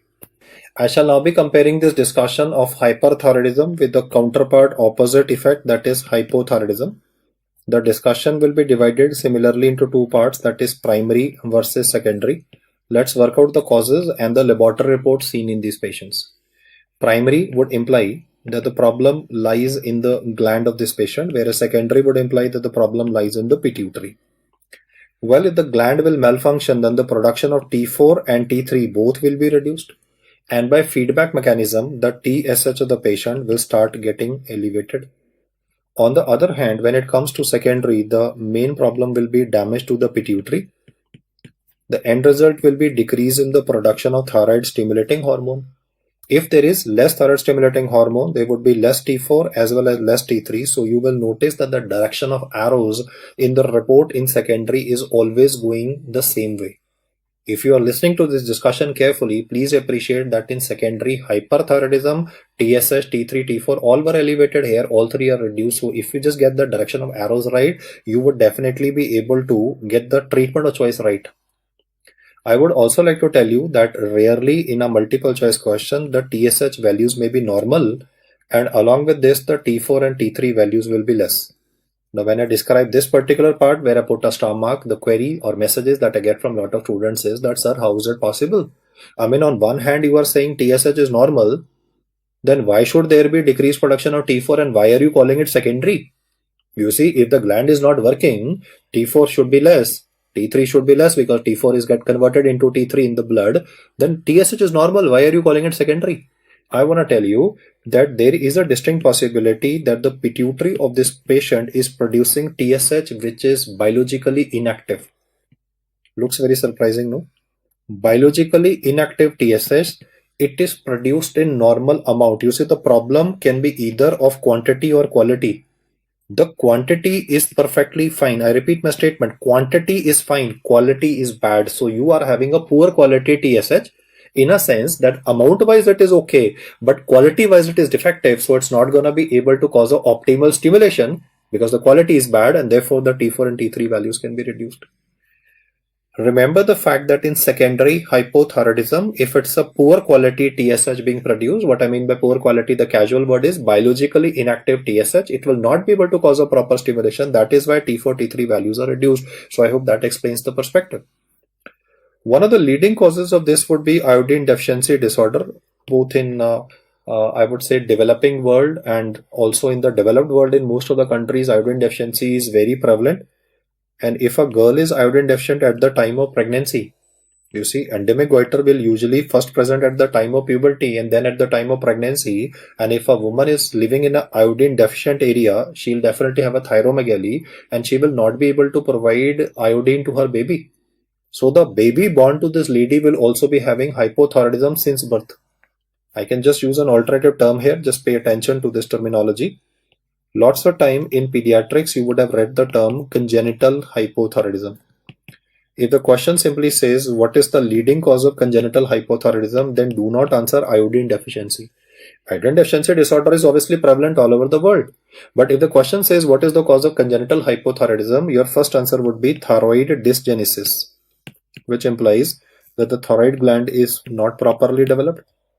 The next important cause can be thyroid dyshormonogenesis, where the gland is present but it is not able to produce good quality hormone. Dyshormonogenesis, the hormone is produced, maybe biologically inactive, both T4 and T3.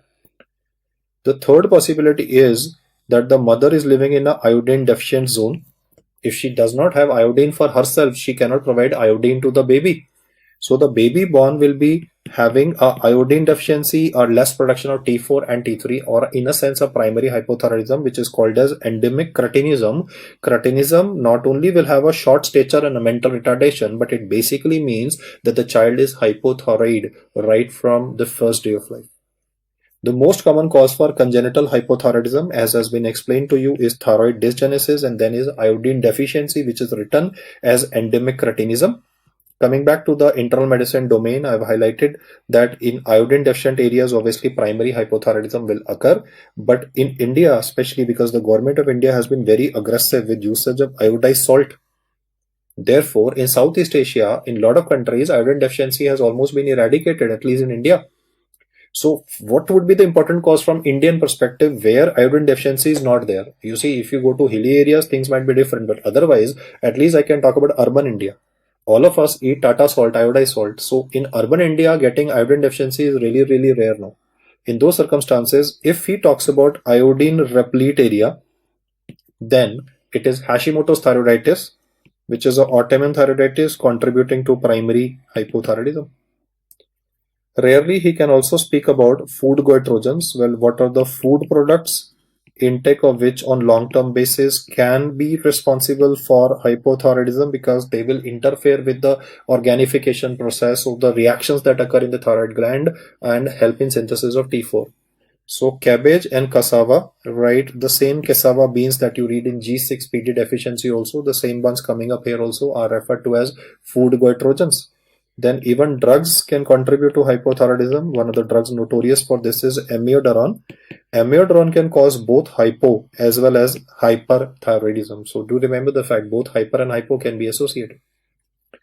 On the right hand side, on the other hand, I would say more conventional answers are present.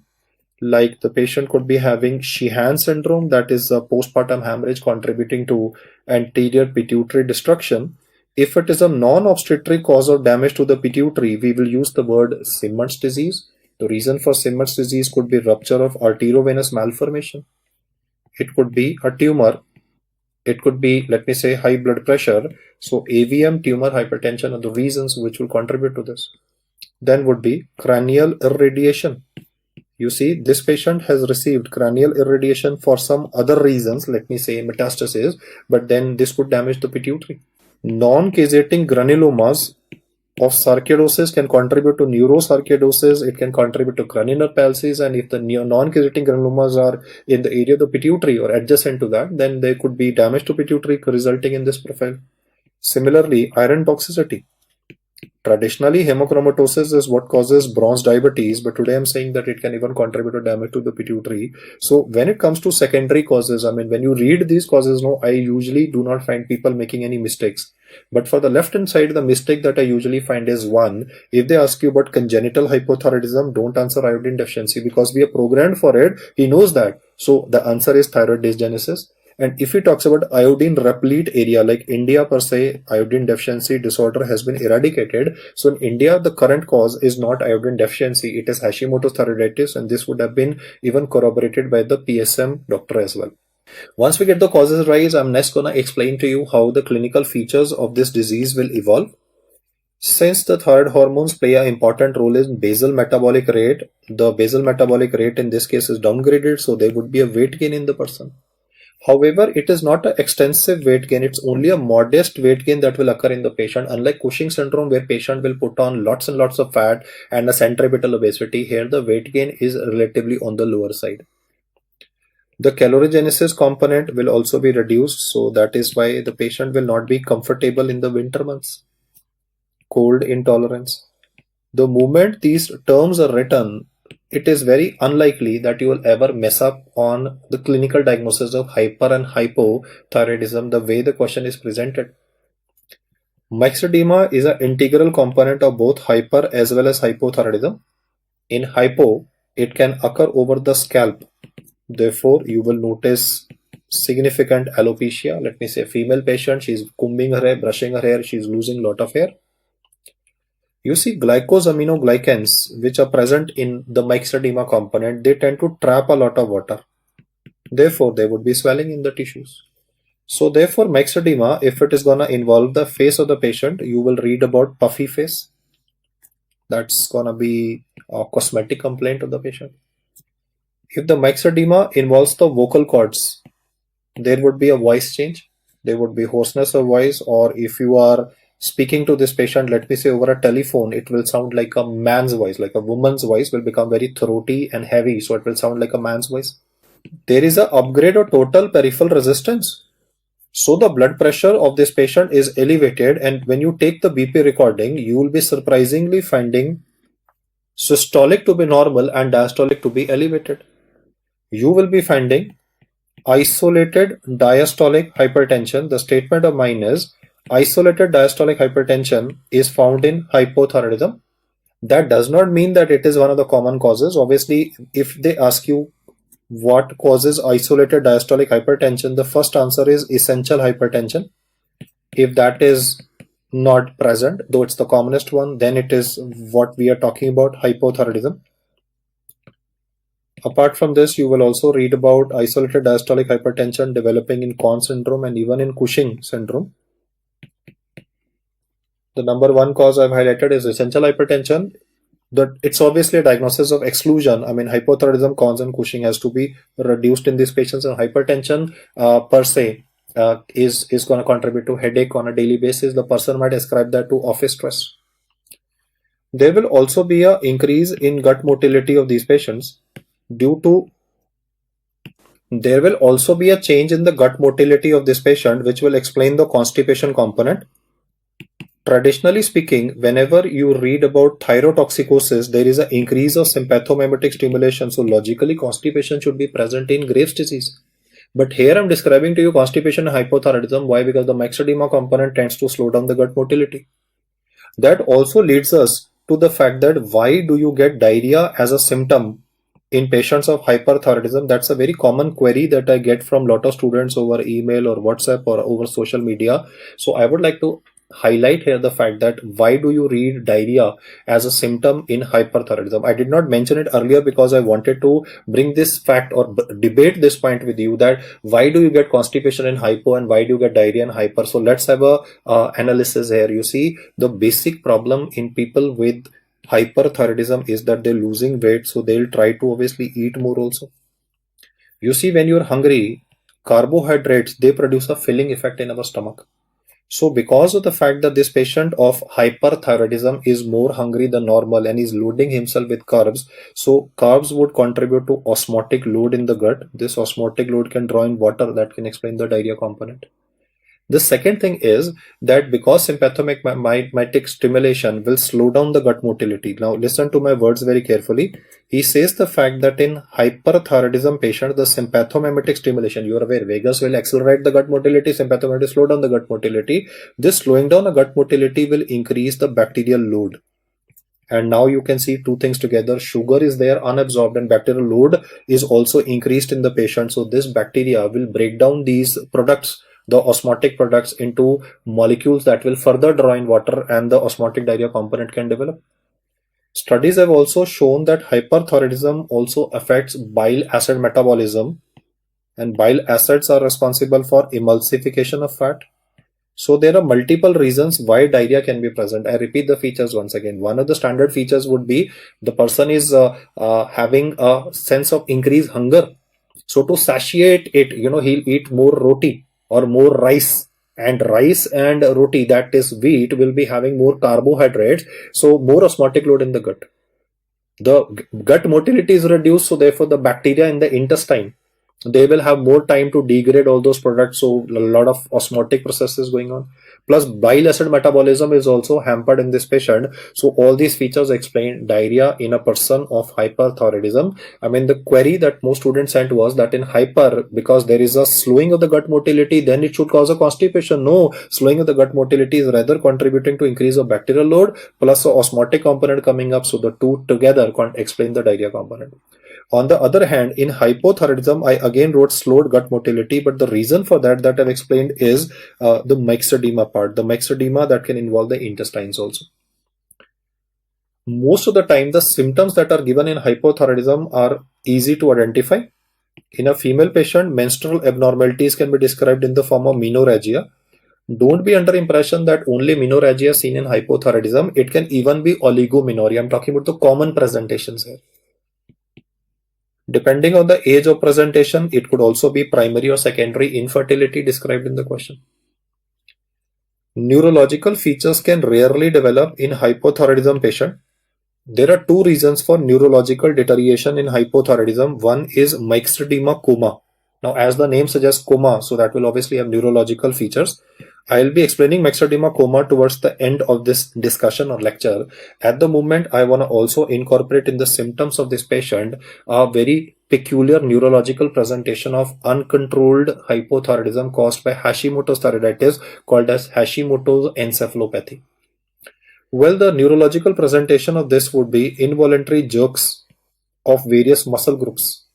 You see, in GTCS, whole body will be jerking. In focal seizure, one arm would be jerking. But in myoclonus, it is only few muscle groups which are having involuntary jerky movement. So myoclonus can also be written in MCQ in symptoms of hypothyroidism. That is, myoclonus is a presentation of Hashimoto's encephalopathy, where hypothyroidism would be present in the patient. Along with this, in this patient, EEG will reveal presence of slow waves. The slow waves I can make you remember from neurology component are like delta waves present. The surprising thing about Hashimoto's thyroiditis is that it does not respond to anti-thyroid drugs. The surprising thing about Hashimoto's thyroiditis is that it does not respond to levothyroxine supplementation, but it is surprisingly steroid responsive. So there are 3 points for Hashimoto's thyroiditis. That is only that you need to remember. Myoclonus, there could be slow waves in the EEG like delta waves, and it is steroid responsive condition. And because I'm describing symptoms of hypothyroidism, so myoclonus also has to be kept in mind. We will now compare this with examination findings of hypo versus that of hyper. So like when I described hyperthyroidism to you, I described early finding as increase in sleeping pulse rate, and I described resting tachycardia, sinus tachycardia, and even arrhythmia. In this case, the question will say, what is the reliable examination finding of hypothyroidism? Well, there will obviously be bradycardia, there would be hypertension, but the reliable finding that is to be answered is hung up ankle jerk. You see, you would have all illicit ankle jerk practically. The root value is S1. In this case, there is myxedema of the Achilles tendon. Because of the myxedema of the Achilles tendon, the relaxation phase of the deep tendon reflex in this case is slow. Since I said the relaxation phase is relatively slow, that is why it is written hung up ankle jerk. Do not mix it up with what I've described in neurology as hung up reflexes. There are two separate terms. I've said hung up reflexes, hung up ankle jerk. Hung up reflexes is a feature of chorea. It could be Sydenham's chorea, it could be maybe Huntington's chorea, but do remember this subtle difference. Hung up ankle jerk is hypothyroidism, the delayed relaxation phase due to myxedema of the Achilles tendon, and hung up reflexes is a feature that is seen with chorea where quadrate nucleus in the patient is damaged. In the vitals, you will always notice that the heart rate of these patients is less, but the blood pressure would be elevated, and most of the time it is going to be a isolated diastolic hypertension. That does not mean you can't have a systolic, but this is very peculiar a terminology, no, diastolic hypertension, so that is why it has been highlighted here. Cosmetic problems from the skin domain can be expected in the person, that is coarse, dry skin. It will be actually a thick and a coarse and a dry skin. The patient will say, I'm trying to use multiple moisturizers to no effect. The skin will look unhealthy also. Why does it look unhealthy is because you see traditionally when we eat vegetables like carrot etc., they contain beta carotene, and beta carotene is converted into vitamin A. Now thyroid hormones are required for conversion of beta carotene into vitamin A. If T4 is not there or is less, then the conversion will be lesser, and therefore in the patient beta carotene will accumulate. This beta carotene will be responsible for giving the yellow appearance of the skin of this person. So this hypothyroidism patient came to you and he or she said that, sir, am I having jaundice? Because the skin was relatively yellowish in a fair skinned person, the skin was looking unhealthy yellow. You thought maybe they could be icterus. So you decided to check the white of the eye, the sclera of the patient. You will notice that in jaundice or in icterus, the skin is yellow and the sclera is also yellow, but in this case you will notice the skin is yellow but the sclera will be normal. So you can differentiate from the jaundice or icterus that you see with viral hepatitis versus what I mentioned here, that is beta carotenemia. For the next manifestation, I would like you to listen to me first and then I'll note down or jot down the information. Let us assume this to be the anterior pituitary and the posterior pituitary. One of the hormones that is produced here is thyroid stimulating hormone, and the second one that is produced is prolactin, and the control over this is from TRH. For the next point, I would like to give a short explanation and then you can note down the clinical feature. You can take this to be representation of the anterior pituitary and the posterior pituitary. The anterior pituitary will release TSH as well as another hormone that is prolactin, and the main hormone which is regulating all of this is TRH, thyrotropin releasing hormone. Now TRH acts on the anterior pituitary and it causes release of these two, that is TSH as well as prolactin. Let us assume we are talking about a patient who's living in an iodine deficiency area. The person is suffering from iodine deficiency disorder. Therefore, the production of T4 from the gland and T3 will be less, and what's going to happen by feedback? TSH and TRH will increase. In this particular patient, there's going to be a positive feedback provided both to the hypothalamus as well as to the pituitary. Due to the positive stimulus, TRH will rise. Now TRH is doing what? It is causing production of two hormones now. So TSH will rise obviously, but similarly prolactin will also rise now. And this prolactin will go and act on the acini of the breast and will contribute to manifestations of galactorrhea. Though this symptom is written towards the end in multiple choice questions, lot of time you will notice that he would love to ask you regarding the presentation of galactorrhea in hypothyroidism. The logic behind this is that TRH controls the release of both TSH and prolactin. So if TRH is more, and reason for TRH more is positive feedback of iodine deficiency. If TRH is more, the values of TSH and prolactin will dramatically rise to the level that there could be galactorrhea occurring in a person. From the exam perspective, what I've tried to explain to you here is that galactorrhea is a presentation of primary hypothyroidism. Remember, I told you iodine deficiency implies primary hypothyroidism in a patient. Traditionally, you read about galactorrhea with a tumor called as prolactinoma. You also read about galactorrhea with chronic renal failure. Why? Because in chronic renal failure, prolactin cannot be excreted. You see, prolactin is excreted by the kidney. If the kidney will malfunction, prolactin is not normally metabolized, so the values tend to become relatively higher. Do remember the fact that you are not going to have galactorrhea in secondary hypothyroidism. Secondary hypothyroidism would mean pituitary is damaged, so TSH and prolactin both would be lost. I hope you recall secondary hypothyroidism. Here I imply Sheehan syndrome. Sheehan syndrome per se, when you look at it, Sheehan syndrome per se will be a condition that will be having rather a presentation of failure of lactation. So you can see that I have created a question for you with 4 options. The top 3 conditions are the ones which are contributing to galactorrhea. Whereas galactorrhea will not be encountered in, the answer is secondary hypothyroidism. Why? Because of the fact that, the values of TSH in this condition as well as prolactin in this condition is less because the anterior pituitary is busted. You see, there's an anterior pituitary infarction. From the exam perspective, if they ask you what is the most reliable clinical sign for identification of hypothyroidism, then the answer should be given as hung up ankle jerk. Whereas in hyperthyroidism, the early, I'm not saying very reliable, but yes, one of the important features that helps you pick up the disease along with other features is increase of sleeping pulse rate in the patient. Coming to the workup of these patients, again, the main test to be done in the patient is values of free T4 and TSH. As I've highlighted, TSH is the best thyroid function test. And along with this, if you check the free T4 values, the T4 values will be substantially reduced in the patient. Ideally speaking, when I look at the values of total T4, total T3, then if I look at the values of free T4 and free T3, then all of these should be reduced. But the point of mine is that I don't need to do all of these just for the cost benefit ratio. If the main produce of the gland, that is free T4, is hampered, it means hypothyroidism. I mean, meaning of the word hypothyroidism is not total T4 reducing, it is free T4 that is lesser. TSH values, however, can either be more or can be less. There are two possibilities in the multiple choice question. One is that the TSH values will be definitely elevated. The moment you read elevated TSH, it means the patient is suffering from primary. Whereas if the TSH values of the patient are reduced to normal, it means it is secondary cause where there is a destruction of the pituitary of the patient. Now do remember the fact that if in the question he is giving you this report that the TSH of the patient is substantially low, in those circumstances, the next best investigation will work out to be MRI head. If you are listening to me carefully, you will notice the fact that MRI head is the answer for both secondary hyperthyroidism as well as secondary hypothyroidism. So that takes the pressure off. For primary, we are talking about, let us say, Indian situation where Hashimoto's thyroiditis is prevalent. In those circumstances, I need to pick up antibodies, no? So you are familiar with the fact that in Hashimoto's thyroiditis, the antibodies present are anti-TPO, that is thyroid peroxidase antibody, as well as anti-thyroglobulin antibody. I repeat the statement, TPO is thyroid peroxidase, TG is thyroglobulin antibodies, which will help you identify that yes, this person is having an autoimmune process contributing to the damage to the gland. I can just put numbers here. I will be doing a thyroid function test in this person, that is TFT.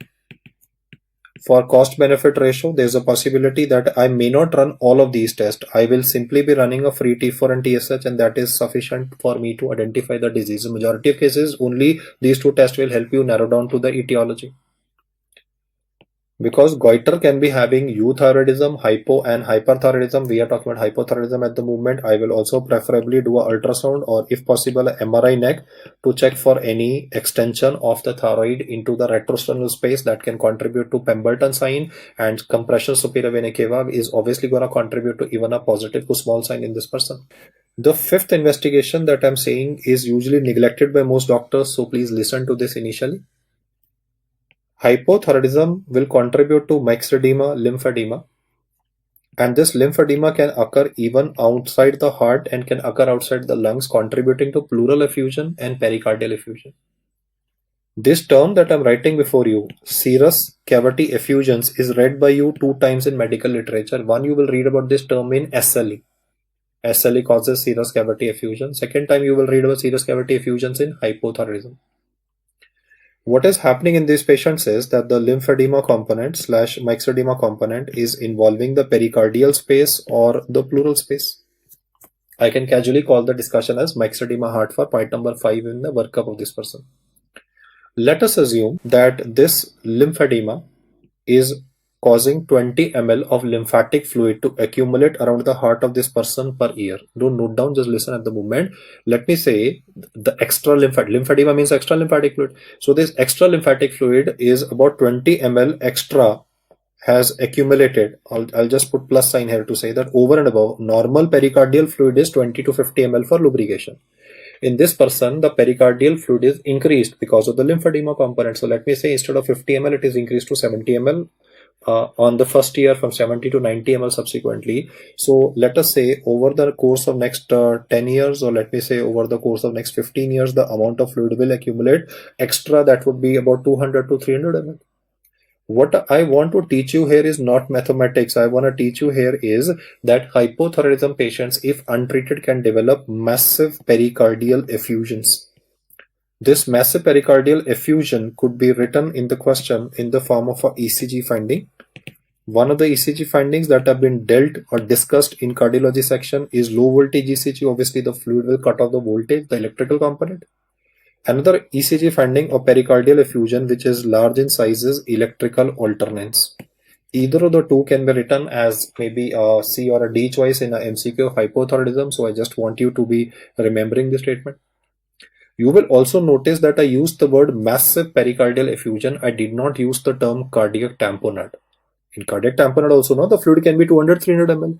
I did not use the term cardiac tamponade because cardiac tamponade takes a relatively very short time to put pressure on the heart, like trauma to the chest, right? There could be blunt trauma to the chest, or the person was not using a seat belt and the chest slammed into the steering wheel in a car accident. So the point of mine is that in cardiac tamponade, the pressure on the heart will develop in a short period of time. That could be minutes, hours, days, or weeks, but never years. If the pressure is going to accumulate around the heart over large number of years, gradually over large number of years, then because the pressure is gradually increasing over the heart will adjust its pressure. The heart will also adjust, accommodate this increasing pressure, and therefore pulsus paradoxus will not be present. See guys, from this discussion, I basically wanted to explain to you, one, pulsus paradoxus is a feature of cardiac tamponade. Cardiac tamponade develops fast, whereas massive pericardial effusion will take 15 years, 20 years to develop. So it's a gradually increasing process. So the heart will adjust to this gradually increasing pressure, and therefore pulsus paradoxus will not be present. Pulsus paradoxus is what you get in cardiac tamponade, but not in massive pericardial effusion. This discussion of point number 5 can itself be an MCQ, or it can be a part of an MCQ. I am putting the heading of mixed edema heart air, which incorporates the following findings. Over and above this, cardiovascular system is involved in hypothyroidism also because there can be a deranged lipid profile. In fact, the values of cholesterol can be substantially elevated in hypothyroidism patients, which can actually be missed, and they may not be started on statins, contributing to heart disease and maybe a triple vessel disease. The term I want you to remember here is accelerated atherosclerosis.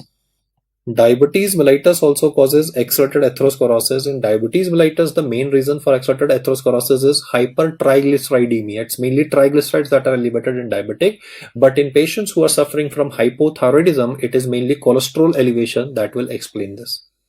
From the heart perspective, there can be a massive pericardial effusion. ECG findings can be given. Atherosclerosis manifestations might occur in the patient in the long run, or in fact, one more method of describing this massive pericardial effusion can be that if you run an X-ray chest of this patient, then either he can write increased cardiothoracic ratio. Anyway, the cardiothoracic ratio is increased in hypertensive patients, no, because there is increased load on the heart. Apart from this, another reason why cardiomegaly might be described in a multiple choice question is because there is fluid outside the heart. So I'm writing the classical term for pericardial effusion, which is large in amount, that is water bottle heart or money bag appearance. Any of these terminologies can be written in a question, and he's trying to distract you into information of the cardiovascular system, whereas actually it's a primarily endocrine question. Another investigation that I would like to do in this patient is complete blood counts with an auto analyzer telling me that the mean cell volume of this person is increased. Hypothyroidism is well documented to contribute to macrocytic anemia. The various causes of macrocytic anemia can range between vitamin B12 deficiency to folic acid deficiency, the traditional ones. Then can be chronic liver disease, then is aplastic anemia, and then is the topic of interest at the moment, that is hypothyroidism. Any of these causes that I have enumerated before you can contribute to macrocytic anemia, but hypothyroidism is because it's forgotten by us, and that is why he loves to ask that in the exam. Coming to the treatment of these patients, the standard treatment is levothyroxine. This has to be given on lifelong basis in both primary as well as secondary hypothyroidism. The dose of starting, not important for exam, is about 1.5 to 1.6 micrograms per kilogram of body weight. You have to be careful when you are giving tablet strength of more than 100 micrograms. Levothyroxine, which comes with the brand names like Eltroxin, is one name that you would have read. Another one would be Thyronorm. That's just for your information sake. It is available as 25 microgram tablets, 50 microgram, 88 microgram, and 100 microgram tablets. If you are prescribing more than 100, there could even be possibility of angina in a person. So, I mean, normally thyroid patient, hypothyroidism patient can be treated by almost everybody. You know, MBBS doctor can treat easily a hypothyroidism patient. You don't need special training for that. But if the dose required of levothyroxine is more than 100, it is advisable that you send him over to a specialist or to a DM endocrinology, primarily because of the fact that I said as this hormone is given in large amounts, it can contribute to increase in oxygen consumption of the heart, and it can trigger even an angina. A lot of these patients are anyway having that increased cholesterol, no? So you would be stuck. Is it medicine that is contributing to angina, or is it the atherosclerosis component that is responsible? So that is why I said tablet strength more than 100 micrograms. Don't mess around, refer the patient. This medication is to be taken by the patient on a lifelong basis.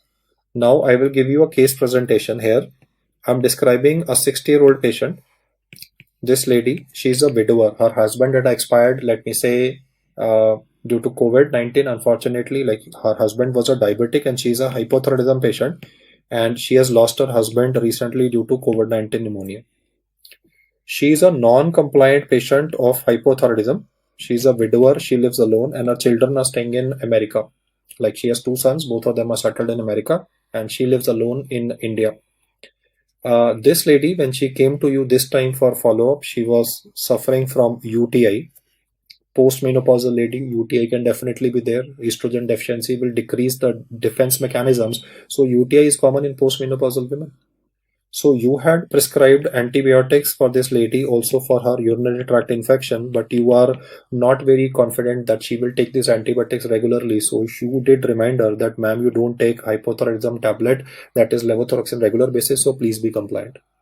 After that, the patient went away, and the remaining history will be then retrospectively told by the relatives of this lady, or maybe her son who is calling you from America, or maybe the neighbors. This lady, she had come to your clinic in the evening. You sent her back with antibiotics, with the culture to be done on the same day or the next day, and well, she did not come out of her apartment for 2 consecutive days. Her son was calling her from America. She was not picking up the phone, so her son called up the neighbors, and the neighbors knocked on the door. She was not opening the door, so they called the security, went inside, and they went inside and they found that, this is after 2 days. She came to you today. After 2 days, this lady has been found unresponsive, unconscious in her bedroom. So, well, the neighbors brought her to your nursing home, like your clinic or your hospital is nearby, and she's under your care. You are working as a general physician. So she was brought in an unresponsive state to your clinic. This is after, let me say, 2 or 3 days of the visit. She visited to you 2-3 days back, and now later she has been brought in an unresponsive state. When you examined her, you found that her heart rate was relatively slow, that is about 60 per minute. BP was recordable about 100 by 60, let me say. So at least there is no need for immediate CPR in this patient, because at least the vitals are under your control.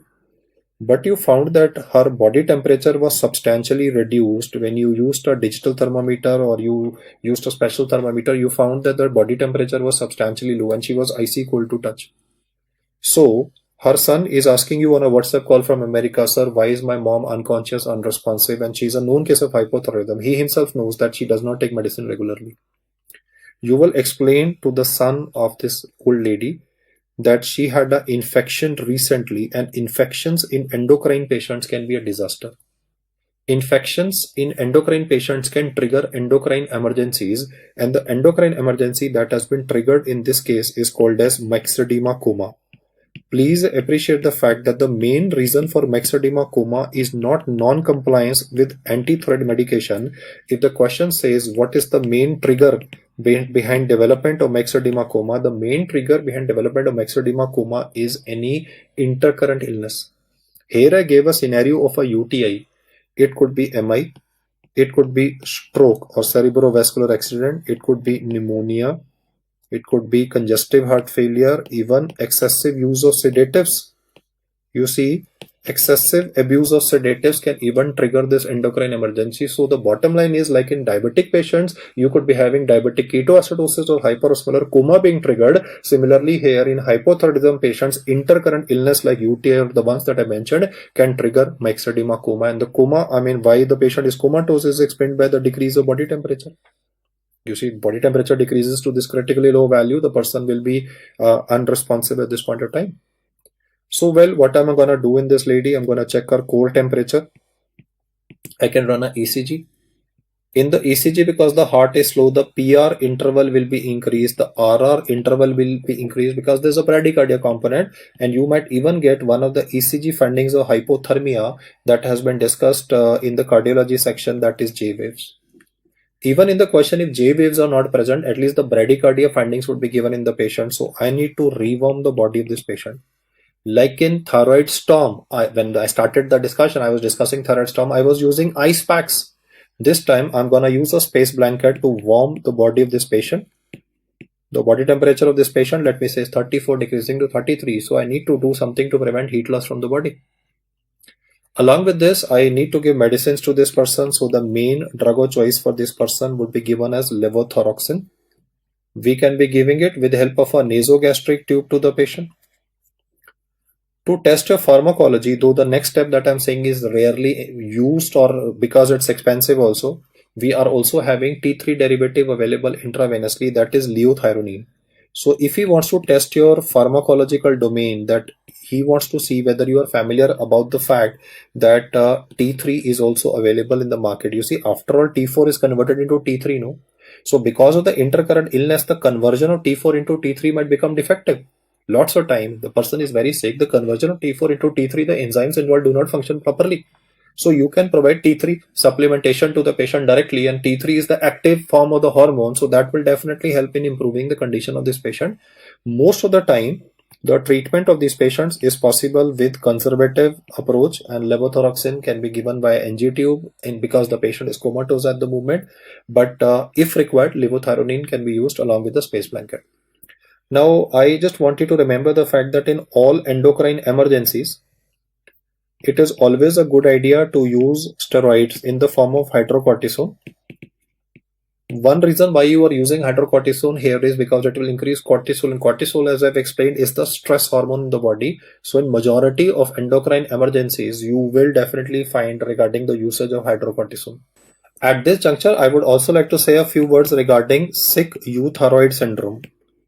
You see, any intercurrent illness can contribute to inhibition of conversion of T4 into T3. The main produce of the gland is T4. There is an enzyme by the name of D1 deiodinase. This was itself a question in physiology. T4 converted into T3 by which enzyme? The answer is D1 deiodinase.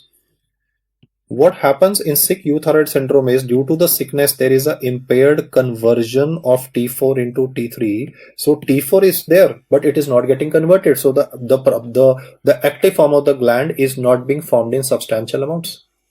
In sick euthyroid syndrome, initially the TSH values might be very, very less. In the recovery phase, the TSH values will come back to normal or might even be increased. Please remember the fact that TSH cannot be used to monitor sick euthyroid syndrome. It is usually seen due to severe intercurrent illnesses, for example, sepsis. There are two aspects that I've highlighted from hypothyroidism perspective with respect to illness. One, I have said, illnesses like MI, stroke, pneumonia, heart failure, they can trigger a development of myxedema coma where there would be a severe hypothermia in a person. But in some patients, the production of T4 will remain normal. See, the main point and difference between myxedema coma and sick euthyroid syndrome is, in myxedema coma, everything would be less. T4 will also be less, T3 will also be less. Here, T4 production is normal, but it is T3 which is reduced in the patient. So the main concept behind sick euthyroid syndrome? I mean, how do you differentiate from a patient of myxedema coma would be? In myxedema coma, both T4 and T3 are less. Here, it is T4 that is normal. It is T3 that would be substantially reduced. There are multiple cytokines involved here. One of the one incriminated here is interleukin 6, the same one that is involved in cytokine storm or like we read about COVID patients deteriorating in the second week. That's again because of interleukin 6 values, and we are forced to use drugs like tocilizumab for the patients. In this discussion, I have also used the term accelerated atherosclerosis. So it gives me an opportunity to make you remember where in the entire app have I used this term repeatedly. Let's just summarize it. Accelerated atherosclerosis has been discussed for autoimmune disorders and rheumatology for SLE and rheumatoid arthritis, diabetes mellitus patients, and chronic renal failure, which is currently framed as CKD. And diabetes causes CKD is also having accelerated atherosclerosis. Even hemodialysis increases cardiovascular mortality by causing accelerated atherosclerosis.